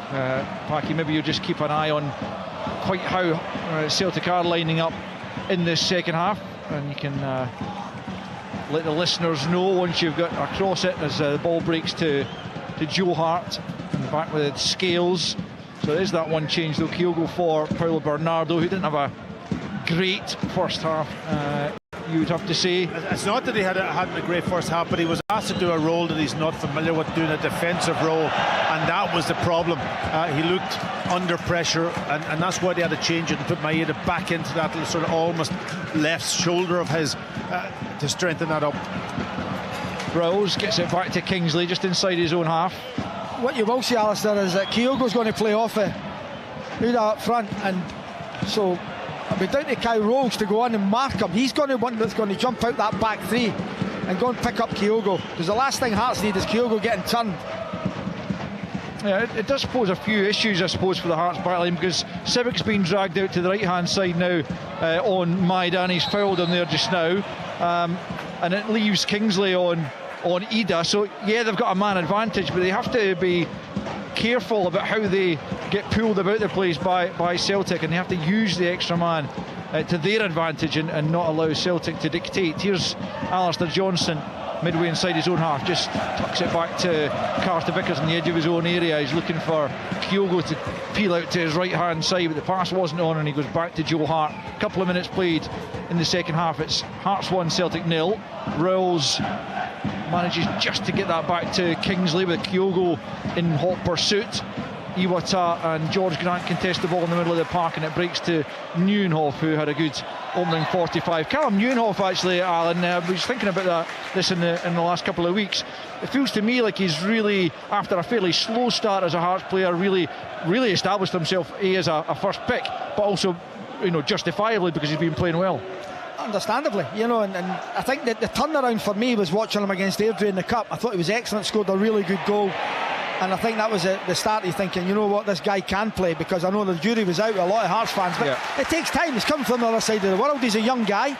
It's a different environment for him totally, and he seems to have settled down, and he's a first pick now, which is great for him. Yeah, absolutely. Here's Joe Hart in possession just outside his own penalty area, and beaten by George Grant's penalty at the tail end of that first half as Carter Vickers brushes Alan Forrest aside and plays it to Johnston on the right. Cut out by Rowles, but his interception just takes the ball back into the possession of Carter Vickers. Iwata caught in possession once more, and Biringame turns away from the Japanese midfielder. He's been pulled back by him, and it'll be a free kick Hearts way, and Biringame's saying that should be a yellow. He keeps getting caught, Iwata, on the ball. He's not up to the pace of the game, Pat. No, and that's the difference between himself and Callum McGregor in that position. Callum will use his almost experience and his ability, technical ability, just to get away, and the quickness. Iwata just delays a little bit too long. He gets caught in a critical position in the middle of the pitch. Hearts free kick just about 10 yards inside the Celtic half, fired in, and way too much on that from George Grant, and easily taken by Hart, who bowls it out to the left hand side to Maida. Maida has to fire it back to Scales, who plays it on to Taylor, but he's not been able to find a teammate, and Lembakisa has it, and now it is George Grant. Cochrane's away on the left hand side, but he goes short to Kingsley, who's back to Sibic, who again takes a chance against Maida and again gets away with it, but Alan Preston, among other Hearts fans, just thinking, for goodness sake, Sibic, just play it simply. He'll get caught one of these days. Well, that's the thing. Looks good when it comes off, that's for sure. As Forrest knocks it back to Cochrane, down the left hand side it goes. Carter Vickers is there, but his header only finds Rowles midway inside the Celtic half. Out it comes to Lembakisa, angle of the box on the right hand side, back to Shankland. Shankland goes for goal, but it's comfortably into the arms of Joe Hart. You could see he was just trying to lift that into the top far corner, but Joe Hart able to gather because it wasn't properly executed. Here's Ida up against Sibic. Sibic just doing enough physically to hold him off, and is behind for a goal kick, and the Hearts fans enjoyed that one. Yeah, it was good play actually from Joe Hart, picking out Adam Ida down this sort of almost left hand side, and just it was a good physical battle between himself and Sibic, and Sibic just coming out on top on this occasion. Yeah, proper defender, really good defender by Toby Sibic there. Just leans into the Celtic player, physical battle. I'm just looking at this Celtic formation. It looks to me, if I can describe it, as a 4-3.5, 1.5. Yeah, it's kind of lopsided a little bit, and they're asking Alistair Johnston over on that right hand side to sort of kind of cover that full length of that pitch. That's a poor pass from Sibic. O'Reilly latches onto it. Was he caught there? No.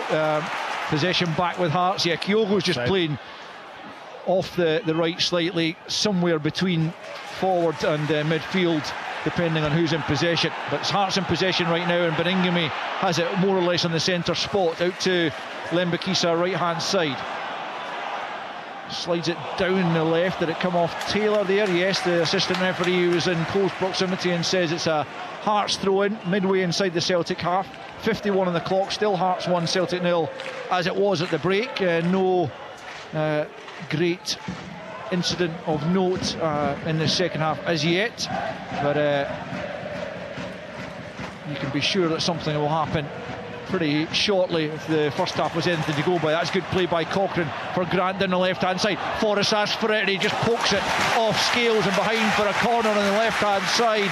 Forrest trying to get it across goal for Shankland, but Scales once again in the way, and it's a Hearts corner. Excellent play by Hearts on that left-hand side, really patient, down to the byline. Forrest gets there, corner to Hearts. Yeah, that extra man in midfield, George Grant just running off the midfielders down in that channel. That then takes a centre half out of position. It's a corner on the left, short one taken by Cochrane, gets it back from Grant into the penalty, tries to fire it across goal, cleared as far as Neuenhoff, steps away from Maida, goes for goal, good take by Joe Hart. A good effort by Neuenhoff, really good skill to step away from Maida and get the shot off as Joe Hart slips as he tries to clear it for Maida, and it's gone straight out of play, and Hearts fans jubilant at that particular episode. But yeah, good bit of play there from Neuenhoff, and the shot was straight at Joe Hart though. Very good. As a young player playing at the top of his game at the moment, Neuenhoff, you can see that. It's lovely control at the edge of the box, good hit, good save by Hart, and he's unlucky with his distribution, Joe Hart. You know what he's trying to do, he sees Kyogo, he sees Maeda going. I thought the option was Kyogo actually, because it was kind of a 1v, it was a 2v2 actually, and that he didn't execute the volley. Celtic have nicked it right hand side. O'Reilly finds Kyogo. Kyogo takes it on first time, big deflection, takes it behind, and it will be a Celtic corner over on that right hand side. I think there's a foul on Beningame early on in that move. Celtic nick it and away they go up the park. Deflected shot from Kyogo. Did he have to hit it so early? No, I don't think so. A long way out. It was a long way out. Oh, of course, we know that he can. He has the ability to do it, but it was so far out he could have taken it on and lots of space to exploit. O'Reilly corner then, right hand side for Celtic, left footed, curled into the 6-yard box. It's met there by Carter Vickers, but he couldn't keep the header down, and it's over the crossbar of Xander Clark, and it remains after 53.5 minutes at Tynecastle. Hearts 1, Celtic 0. It's an amazing game. If Hearts get a second goal, I think the game is probably out of Celtic's reach, but Celtic are really still in this game, and they've gone almost with a 3 up front, as Alan described at half time. I didn't think they would, but they did.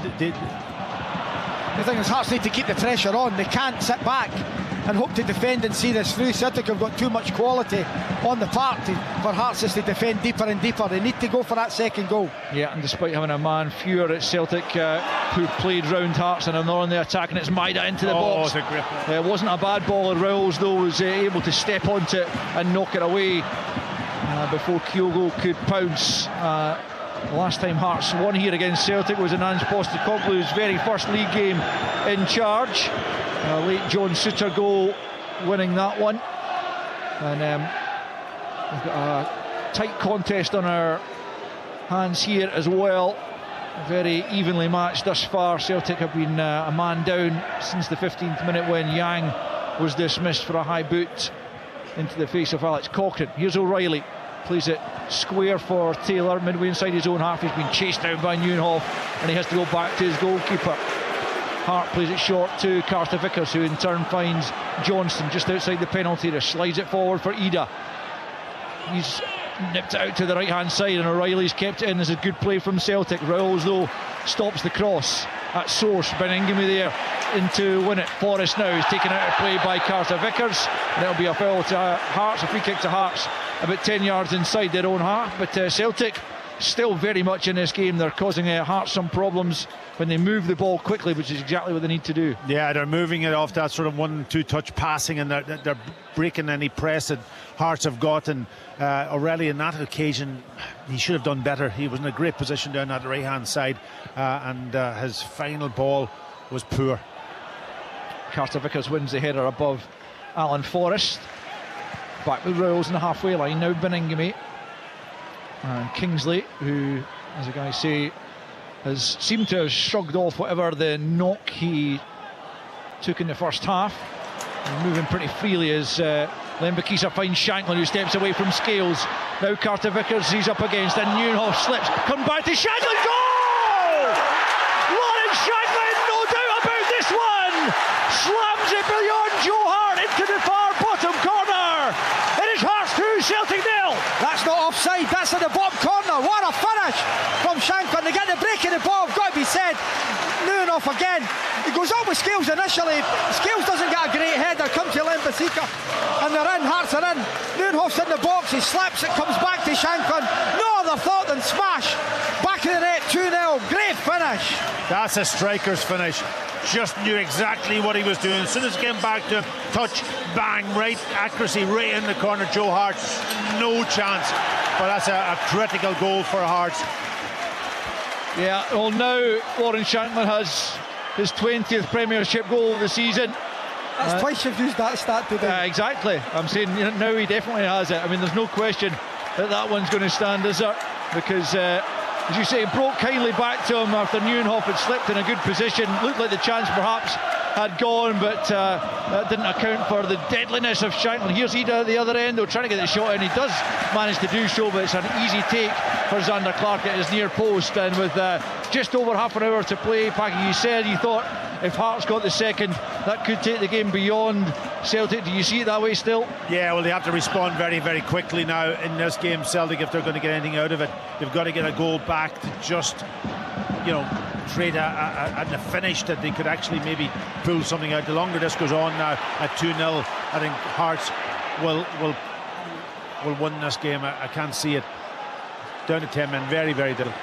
Beringame on the ball. He's had a good game again. I was talking about Nieuwenhof just a moment ago, but Beringame having come back from that dreadful injury so long out, and it took him a while to get back into the swing of things, but it looks like he's back to his best in that midfield. I think he's out of contract in the summer, and Hearts will be desperate to tie him up again. Yeah, they've spoke to him already, and they'll be hoping that they can try and tie him down. I think he's getting better. He came back too early for me. He was out 16 months playing the European tie. Yeah. Started it, should never have started it, and looked as if he was never going to get back. But when you see him today, he's such an important player. There again, he's just won it again for them. Yeah, he's everywhere. Here's Lembakisa, right hand side, sends that in. Forrest won't quite get on to the end of that cross, and it's out for a throw into Hearts over on the far side. We're approaching the hour mark. Hearts have a 2-goal advantage at Tynecastle as they look for back-to-back victories over Celtic. Brendan Rodgers has lost 3 times to Hearts. He hasn't lost on more occasions to any other manager up here.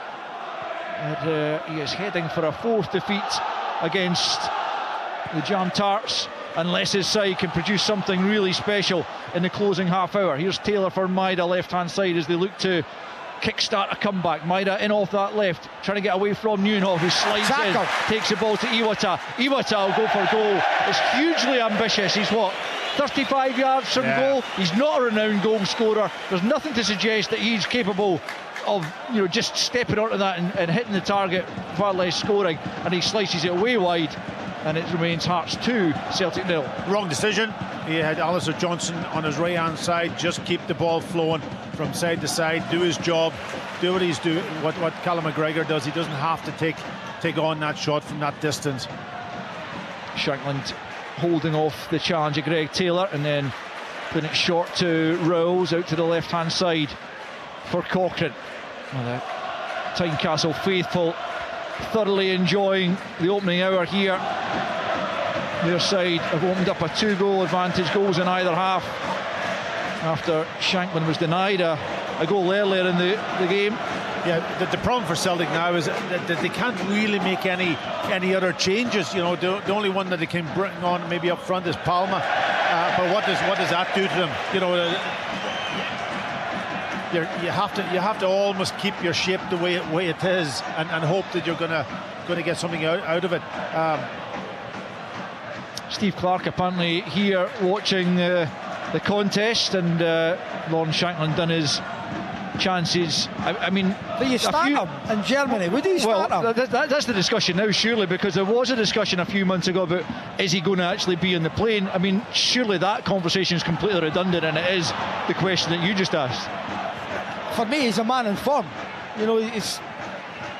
He's been magnificent. He has, but it's whether or not he starts somewhere. Listen, he's not the most mobile, and I think that Steve Clark, like Shea Adams for his mobility up there, Dykes for his physical presence, but none of them can light a candle to his finishing. No, his finishing is and that showed it in that goal there. Was superb finish.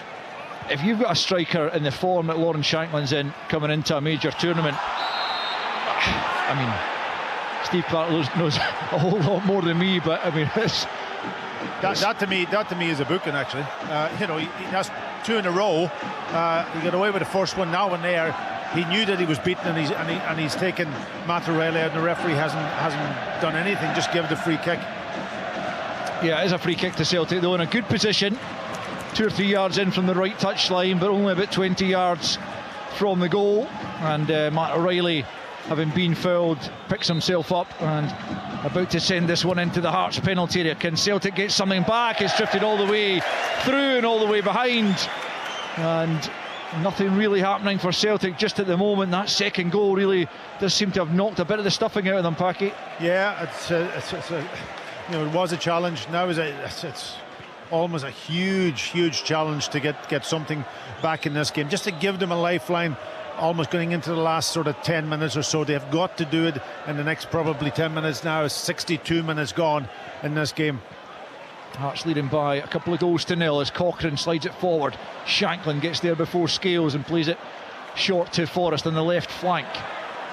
Driving at Carter Vickers. Johnston comes back though to help his centre back and captain for the day, who scoops it clear. Kyogo gets a little touch on to help it into Ida. Challenged by Rowles, but he gets the pass off to Taylor. Better from Celtic as Taylor comes down the left, checks back inside though and plays it infield to Iwata at the edge of the centre circle. Too slow. Slows it down again, plays it back to Scales. Iwata once more, out comes Nieuwenhof. Yeah, just too slow and allowed Hearts just to get all the players back behind the ball. And then he's closed down by Nieuwenhof again. Scales plays it to Carter Vickers. Iwata on the move and gets the ball and plays it to Johnston. Kyogo took off. Johnston though finds Ida instead. Closely watched by Rowles. He's not let him out of his sight all afternoon. He's done really well to get it back to Iwata. Ida once more. I'm not sure he was the pass that was on, and then he's fouled George Grant, I think it is, over there, and it's a Hearts free kick midway inside their own half. 63 minutes on the clock. Hearts 2, Celtic 0. Yeah, listen, Adam Ida done really well. Held the ball up and just played Iwata, and Iwata then just opens out and plays forward. He goes back the other way and gives the ball back to, and I just seen Greg Taylor shouting at him to open up and play the other side. And I don't want to be critical of him because it's a big role, but when you watch it on the pitch, Callum McGregor's hugely missed. Oh yeah, it's a massive miss, you know, and I'm sure Stephen Naismith looks at the team lines and sees Callum McGregor's not in it. He's the most influential player in Celtic's squad.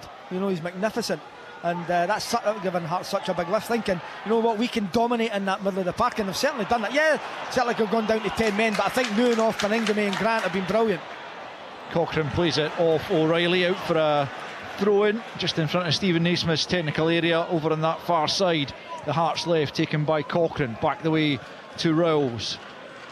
Celtic need to find some inspiration from somewhere.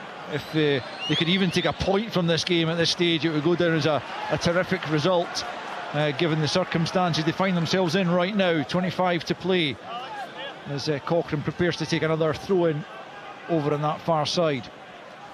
Yeah, I think they've been unfortunate, obviously, in many ways, that, you know, the sending off has put them on the back foot very much, and then of course the penalty that is debatable.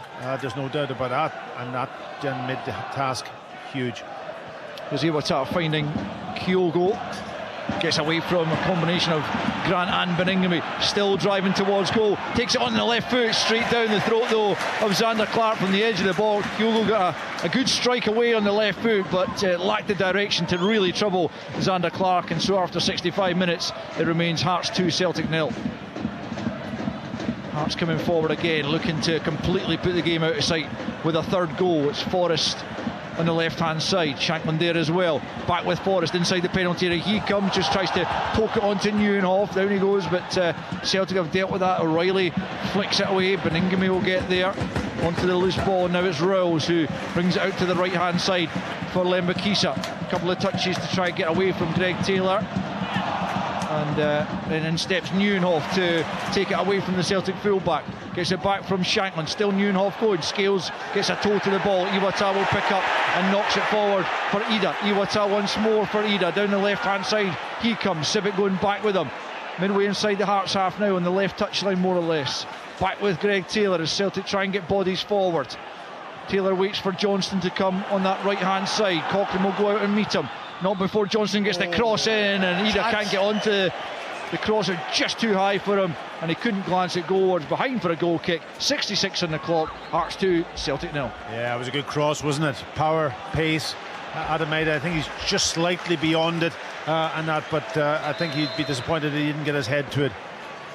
Kingsley's down, and I wonder if his race is more or less run. He clearly was struggling first half. The option, if Kingsley's got to go off, it would be, I'm thinking Beningame back there and young Tate coming on to replace Beningame as a holder. That would be my solution. Would they not just go to a back four? I wouldn't. They're getting success with the shape they've got. Why change it? I would put Beningame back. Beningame's been great, but I would put him back there, or even Noon off there and bring Tate on to play one up just slightly further forward. Well, we shall see if Kingsley is forced off. Atkinson, as I mentioned, is the only defender really on the Hearts bench, such as their injury situation. Craig Halkett's still out. He's had a terrible time of it through injury, and of course Frankie Kent, who we heard from at half time. The good news from him was that it's only going to be a matter of a few weeks, despite wearing that leg brace. Kingsley trotting off with the physio, and he might yet be able to continue, although there is a bit of activity certainly on the Hearts bench there.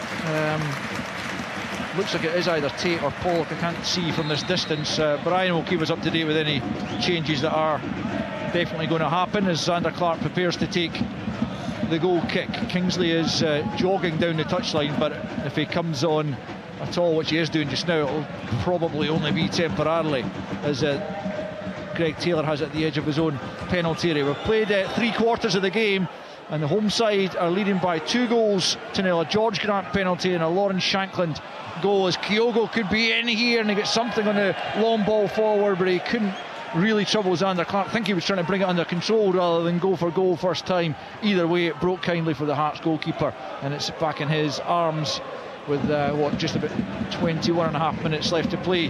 Hearts still leading by those 2-0. Kingsley continuing to play as Clark then plays out to Lembakisa, closed down by Maida. Edge of his penalty area is Sibic, back into Kingsley, who I'm guessing doesn't want to see a whole lot of the ball if he can avoid it just at the moment, as Hearts play it forward. Forrest tries to flick it on for Cochrane, who's in an advanced area, doesn't get there though, and it's back with Carter Vickers midway inside his own half, looking for options. O'Reilly is one of them. He goes back the way to Joe Hart, and Hearts will be very content if Celtic continue to play the ball about at the back as they are at the moment. Carter Vickers now going up towards Ida, gets a good bit of chest control down for Kyogo. Kyogo tries to lift it out to the left hand side for Maida. That's a really nice layoff by Ida for Kyogo. What is Maida doing there? He tries to backheel it to Taylor. It was never on in a month of Sundays, and Hearts able to clear, but Celtic have it back. Left hand side still midway inside the Hearts half. Hearts don't want to offer Celtic any encouragement here and allow them back into the game, as Kyogo picks up edge of the box. Can he find room for the shot? He's into the penalty area now, trying to squeeze his way through. Breaks for O'Reilly. That's a good shot. Zander Clark goes down and Cochrane able to clear. That was a real opportunity. Kyogo just couldn't get the finishing touch to O'Reilly's ball across the face of goal, and Zander Clark doing enough to keep it out and away to safety eventually. But Celtic putting on the pressure as they look to get back into the game. Taylor on the edge of the box, comes off him as Kingsley steps in, and it will be a Hearts throw in, and that will allow for the change to be made. Brian McLaughlin by Hearts. Yeah, well, Stephen Kingsley is going to be staying on the pitch. It'll be George Grant as the player who's going to be coming off, the scorer of Hearts' first goal, and he'll be replaced by one of 4 youngsters on the bench this afternoon who have come through the Hearts Academy, number 25, Macaulay Tate. Yeah, Grant's played well. He's part of a very workman-like midfield three. Beningame and Noon off the side have been excellent in there. Yeah, Macaulay Tate, 18 years old, comes on for his 9th appearance of the season. I haven't seen a whole lot of him, but I've certainly read very good things about him. Does things 1 and 2 touch. Very clever young player.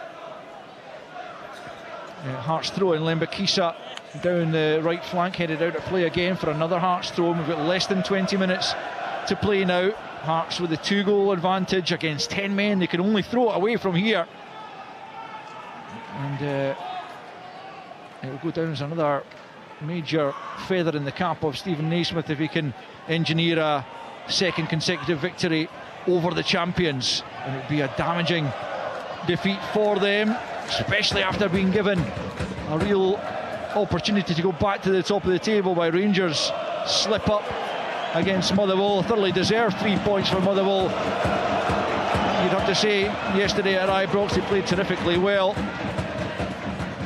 and Hearts have also put in a very good performance here against the other title would-be challengers. And it's going to be another throw-in for Hearts down this right-hand side, to be taken by Lembakisa, and Hearts in no particular hurry to take anything just at the moment. Back it goes to Sibic, and again into Kingsley, who is continuing to confound us all by staying on the park despite having been down on 2 or 3 occasions. Carter Vickers took his eye off the ball, but no Hearts player had anticipated the slip there by the Celtic skipper, and as a result it just goes through to Joe Hart. It's played up to Kyogo, he flicks it on for Ida. Those two have linked up pretty well, to be fair, as Iwata gets it to Taylor, more or less on the halfway line, coming in field into the centre circle, finds Johnston in a bit of space.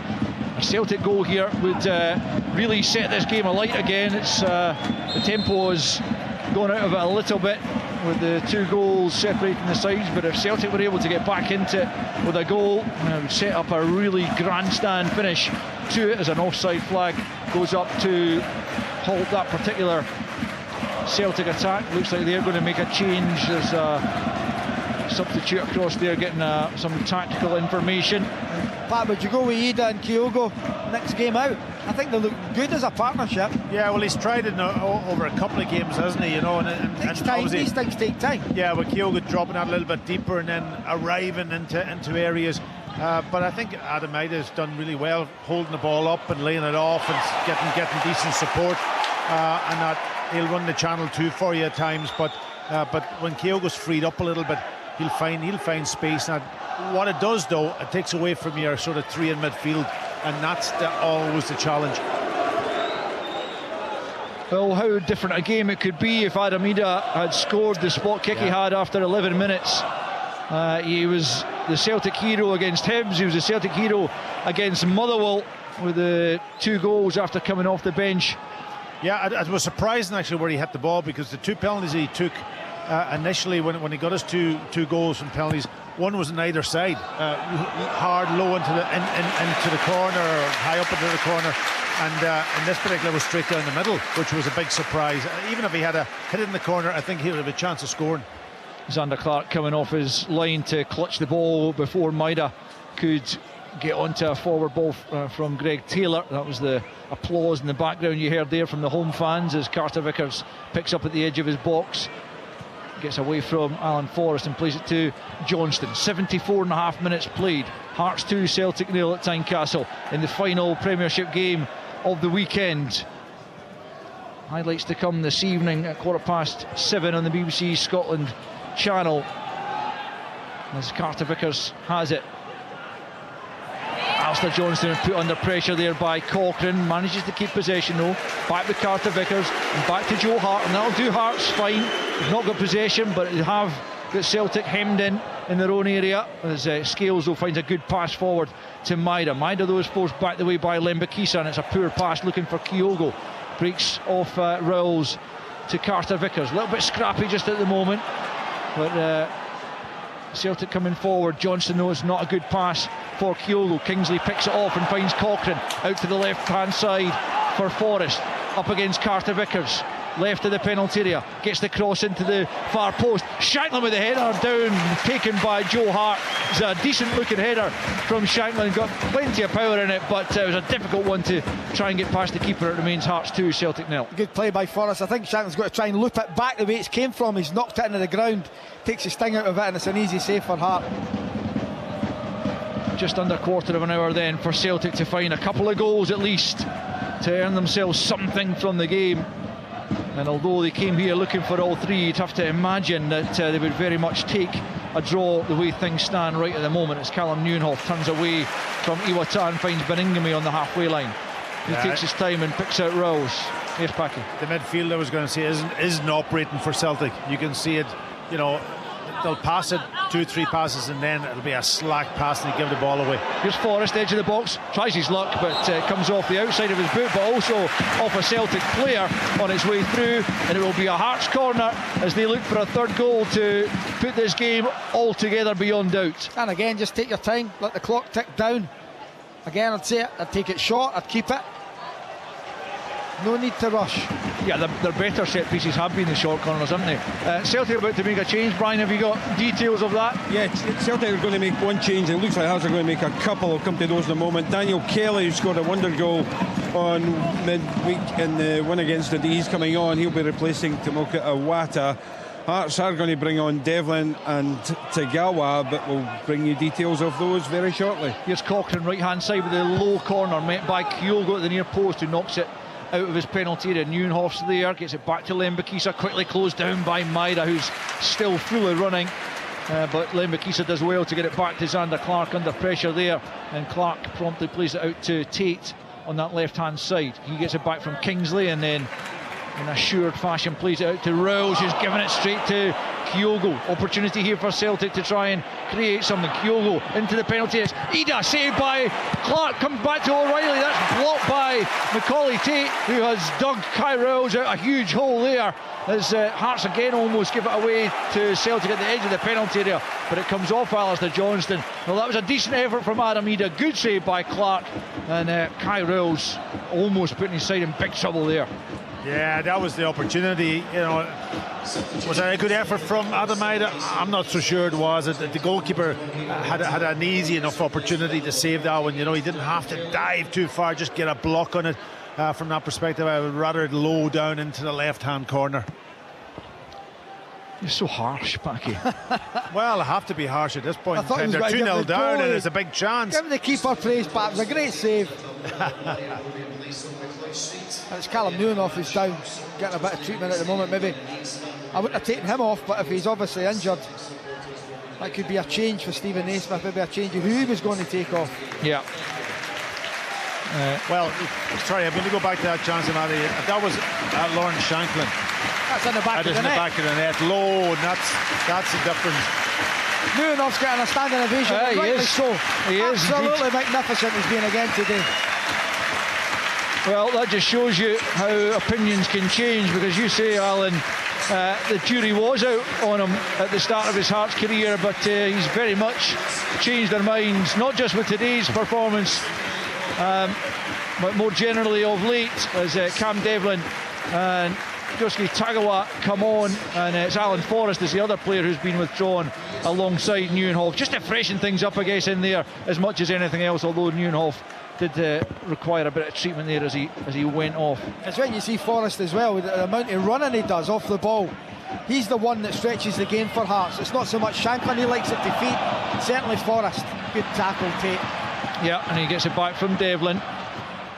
Gets a little buzz bomb in there. Macaulay Tate, just 18 years of age, but trusted by Stephen Naismith to come on in such a huge game and try and help his side secure the victory, which currently at 2-0 up with 10 to play, you would have to fancy they're going to earn. But you rule the champions out at your peril. And they still have had opportunities, having gone down to 10 men, have had opportunities at 2-0. Most recently, Adam Ida foiled by Zander Clark as Johnston turns away from Cochrane, just inside his own half, drives over the halfway line, then tries to play it in for Ida. Good defending there by Sibic, but Devlin's turned into trouble. Beningame there to help him out and finds Tate, and he's taken out of play by Johnston. That's going to be a yellow card, that's for sure, for the Canadian, just diving in there on the young man and catching him, and it's a booking for Alistair Johnston. A free kick to Hearts about 15 yards inside their own half, just under 10 to play. Hearts 2, Celtic 0. If there's been a doubt in certain calls by the referee, that certainly wasn't one. Heavy challenge by Johnson. Yeah, late, went to ground, diving in, but the young man's back on his feet. Yeah, a little bit of frustration maybe creeping into Alistair Johnston's play there, as Hearts just looked to run the clock down by changing their view on who was going to take that free kick, and just Another few seconds tick by as Cochrane takes over free kick taking duties just inside his own half and lofts it up towards the edge of the penalty area. Kingsley will challenge O'Reilly, and it will be a goal kick simply for Celtic as it comes off the head of the Hearts defender, and a goal kick taken quickly by Joe Hart, whose side need a goal back very, very soon if they are to take something from the game. He's back with Hart once more. Tagawa closing him down, and he manages to block the clearance, and it's out for a throw-in over on the far side. That actually goes out for a by kick and swerves back in. Did it? It did, yeah, but whether or not he's going to give it. Good spot, Alan. You and the assistant referee on the same page. Glad someone's paying attention here. Yeah, it was good play though from Tagawa. That's exactly what you want from your substitute. Just that energy, closing Celtic down, not making anything easy for them to get out from the back. As Carter Vickers tries to do exactly that right now, coming away from Shankland up towards the halfway line. Taylor now just inside the Hearts half, left hand side, slides it forward for Maida, tries the dummy to get away from Lembakisa. He read that all the way and just knocks it out of play. Just under 8 to play, 2-0 Hearts lead. There's not enough pace on the ball there for him to dummy that and get it at the other side, and the player wasn't close enough anyway. You know, he read it. Celtic have it at the back. It's Carter Vickers, plays it short for Johnston, forward for Kyogo, who manages to execute the dummy, then gets it back from Ida. He was fouled by Raul. Celtic free kick about 20 yards inside the Hearts half. Hearts just have to manage the game now, see it out. They are 2 goals to the good. They are a man up after Yang's early sending off, which no doubt has affected this game, and Hearts have managed to profit from that. Yeah, Hearts of course have to manage the game from Celtic's perspective. They've got to get something now. They've got to get something from this free kick or in the next minute or two. Here's O'Reilly with the free kick, sends it into the penalty area, won by Civic as far as Taylor. He slips, Tagawa's on the counter. Hearts have got 3-on-3 here. Tagawa, can he find a teammate? It's going to break kindly for Macaulay Tate. Into the penalty area he goes for goal, straight into the arms of Joe Hart. The left-footed effort from the young man. His eyes lit up there as the ball broke kindly for him in the left channel, but he couldn't get the purchase on the shot. It's an easy save for Joe Hart, and it remains with 83.5 played. Hearts 2, Celtic 0. That was a good chance for Hearts there, but you know what, Tagawa's through, but the only one you don't want chasing you is Maeda, because he's just as quick. But then he gets a break of the ball to Tate, the young man's up there, great legs to get up, and he's unlucky in the end, can't get enough power on his shot. Comfortable save for Joe Hart in the end. Scales for Carter Vickers, 6 to play plus stoppage time. Won't be as much added on time, I don't think, at the end of this second period. We haven't had any VAR delays in the second half. We had I think 3 in the first, which resulted in the 6 minutes added on time. Might still get a few because of the substitutions and so on, as Ida and Kyogo again link up, but Civic steps in. Ida working hard to get it back, but Lembakisa plays it back to Xander Clark inside his own 6-yard box, quickly plays it out to Stephen Kingsley on the left hand side of the penalty area. He just clips it forward onto the chest of Shankland, well marked by Carter Vickers. Rowles gets the header off, Johnston picks up, Cochrane though steps in and almost finds Tate, but it couldn't keep it in play, and it's a Celtic throw-in over on the far side.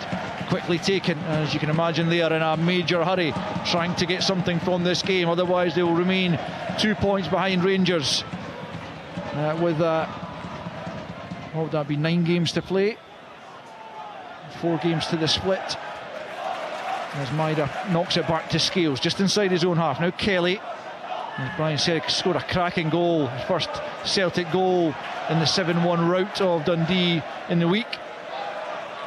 Altogether different prospect coming into this game at 2-0 down, as Joe Hart, as the boos might tell you, picks up possession just outside his penalty area. Celtic need to inject a bit of urgency into the game here as Kyogo tries to lift it over the top for Ida. Kingsley matches it, comes off Rowles. Ida on the turn, good save by Xander Clark. Kyle Rowles again inadvertently giving Celtic the opportunity, and Ida just unable to take it, but here comes Kyogo bursting into the penalty area, right hand side. This time Rowles does a good job, slides in and blocks the cross, and Beningame picks up, and he's just run out of play over on the far side. Well, Celtic almost in there to get a goal back, but good save again from Xander Clark, who's had a good game when called upon. I think Beningame's ran his race. I think he looks knackered now. Cochrane has to get booked. Yeah, it is a booking for the Hearts wing back after bringing O'Reilly down over on the far side, and look at Shankland. Look at Lawrence Shankland driving his team on. Yeah, Hearts are just inviting a bit of pressure upon themselves in the last few minutes, and that's the last thing you would think they want to do. Ida unable to beat Xander Clark again, though. He's been a match for him this afternoon, as O'Reilly prepares to take this free kick, right hand side, about 35 yards from the goal line, 2 or 3 in from the touchline. Celtic need a goal now, and it comes, headed away by Devlin, back to O'Reilly, who'll play it into the centre for Taylor, takes a shot on, big deflection off Devlin. Clark, did he keep that in? Yeah, it's kept just, and he's not going to pick it up though, because he's going to wait for Ida to come all the way across them. Then he picks it up, and a few more seconds tick away. 87 now on the clock.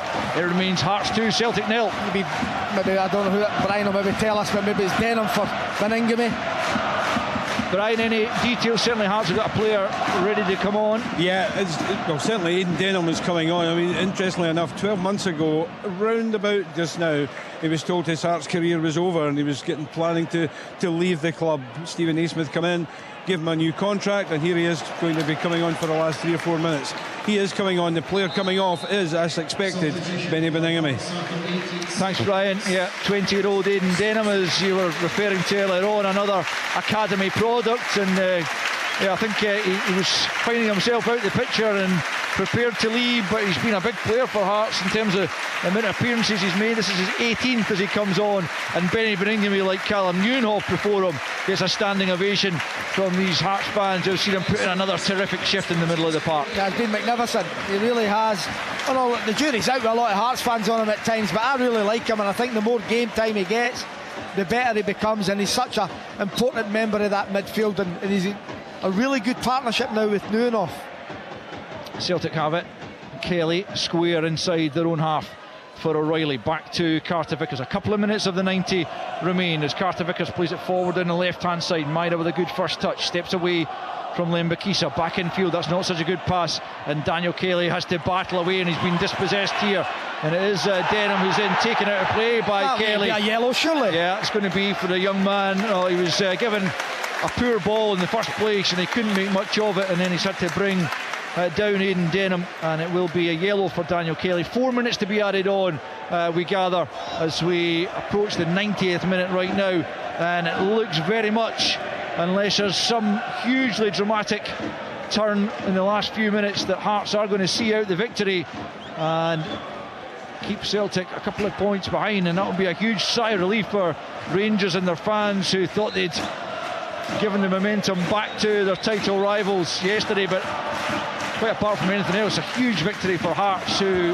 very much proved themselves once again to be the third best team in the land, and have been excellent here as Kingsley goes for goal. It's blocked by Scales, manages to get out of his penalty area. Now Kelly picks up, tries to feed it forward for Maida, but not a good pass, and Lembakisa plays it all the way back to Xander Clark from the halfway line. Kyogo will go and close him down, but Clark gets the clearance over the top. Johnston will just try and guide this back to Joe Hart. 30 seconds left of the 90 plus 4 as Johnston plays it forward for O'Reilly, still midway inside the Celtic half.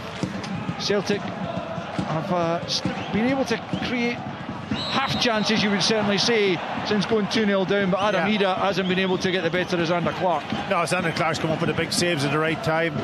Here's it. Oh, good cut out there from Rolls, I think it was. But yeah, Celtic they've stayed in the game to a point, but they haven't been able to produce that goal that was critical for them to finish this game off on a high. And 4 minutes confirmed by the fourth official over there on the far side, and we're into that now. Can Celtic find a goal to set up a really enthralling final few minutes of stoppage time? It's Kyogo to the right hand side of the box, into the area he comes. Kingsley though with the clearance as Shankland picks up and tries to play it for Tagawa. Tagawa slides in to try and keep possession, but it breaks all the way into the Celtic half, and it's Joe Hart coming well out of his box to play it to Scales. Scales to the left for Taylor. He has to go back the way again, no options ahead of him. Joe Hart takes a poor touch, and that's greeted by cheers from the home fans. He's the pantomime villain this afternoon for the home side, who are acclaiming a victory already with 3 minutes left of stoppage time. Scales rises. Devlin though picks up, and now it's Shankland already on the score sheet. Tries to feed it through. Breaks kindly for Devlin. Devlin could be in here. Finds Tagawa. It's a third. Tagawa makes a mess of it at the edge of the box. Still has possession. Now Shankland scoops it through for Tagawa again. He can't get onto it. And Kelly's a massive chance. Honestly. Yeah, there's a guy short of confidence here. It's Tagawa. Really good play. And you think Devlin could have shot, but he elects to roll it square, and all he's got to do is put his foot through the ball. Yeah, Alan, there's a lot of Celtic players out in their feet at the moment. They've put a lot of work in this, trying to get back into this game, and you see a lot of them really tired out there. Hearts have a throw-in deep in Celtic territory. Right hand side as Hearts come forward. It's Lembakisa for Devlin, and now Shankland still on this right hand side. Devlin goes down under the challenge from Taylor. Hearts still manage to keep possession. It's Lembakisa midway inside the Celtic half. Shankland once more is still out on the right, back with Tate, and then Tate goes back to the halfway line to Kingsley, quickly plays it on to Rowles. Hearts using their extra man to stretch Celtic. Cochrane just nudges it forward. Is that a foul by Carter Vickers? Referee Don Robertson says no, play on, and Celtic will have the opportunity to try and come forward. Under 2 minutes to play, and surely now Hearts have the victory wrapped up. 2-0 they lead. Here's Kelly still inside his own half. Shankland working back. Kelly can't find a teammate. Shankland picks up from Lembakisa. Down the right he goes and nudges it back to the wing back Lembakisa. Devlin now. Hearts just keeping the ball just inside Celtic half. Civic back to Zander Clark as the Heart song rings out around Tynecastle, and you know when you hear that in injury time, it's been a good day for the home side, and it's certainly been a good day this afternoon as they have notched back-to-back victories over Brendan Rodgers' side and really put another dent in their title challenge. But it's still all to play for at the top, make no mistake about that, with 9 to play. Just 1 minute of stoppage time left here as Celtic pick up possession on the halfway line. Oh, it's a poor challenge from Tate on Johnston. Johnston didn't like it. He reacts badly as well. No wonder. It was a really over-the-top challenge from Macaulay Tate. Absolutely no need for that, with just seconds left in the clock and Hearts leading by a couple of goals to nil. And he's got to book him, yeah. Yeah, he has to book him. Certainly a yellow card for Macaulay Tate. And a free kick to Celtic. In comes the cross into the penalty area, headed away as far as Kyogo. Devlin though mops things up, and Shankland now feeds it forward for Tagawa. It's going to go out of play, and there's a full-time whistle.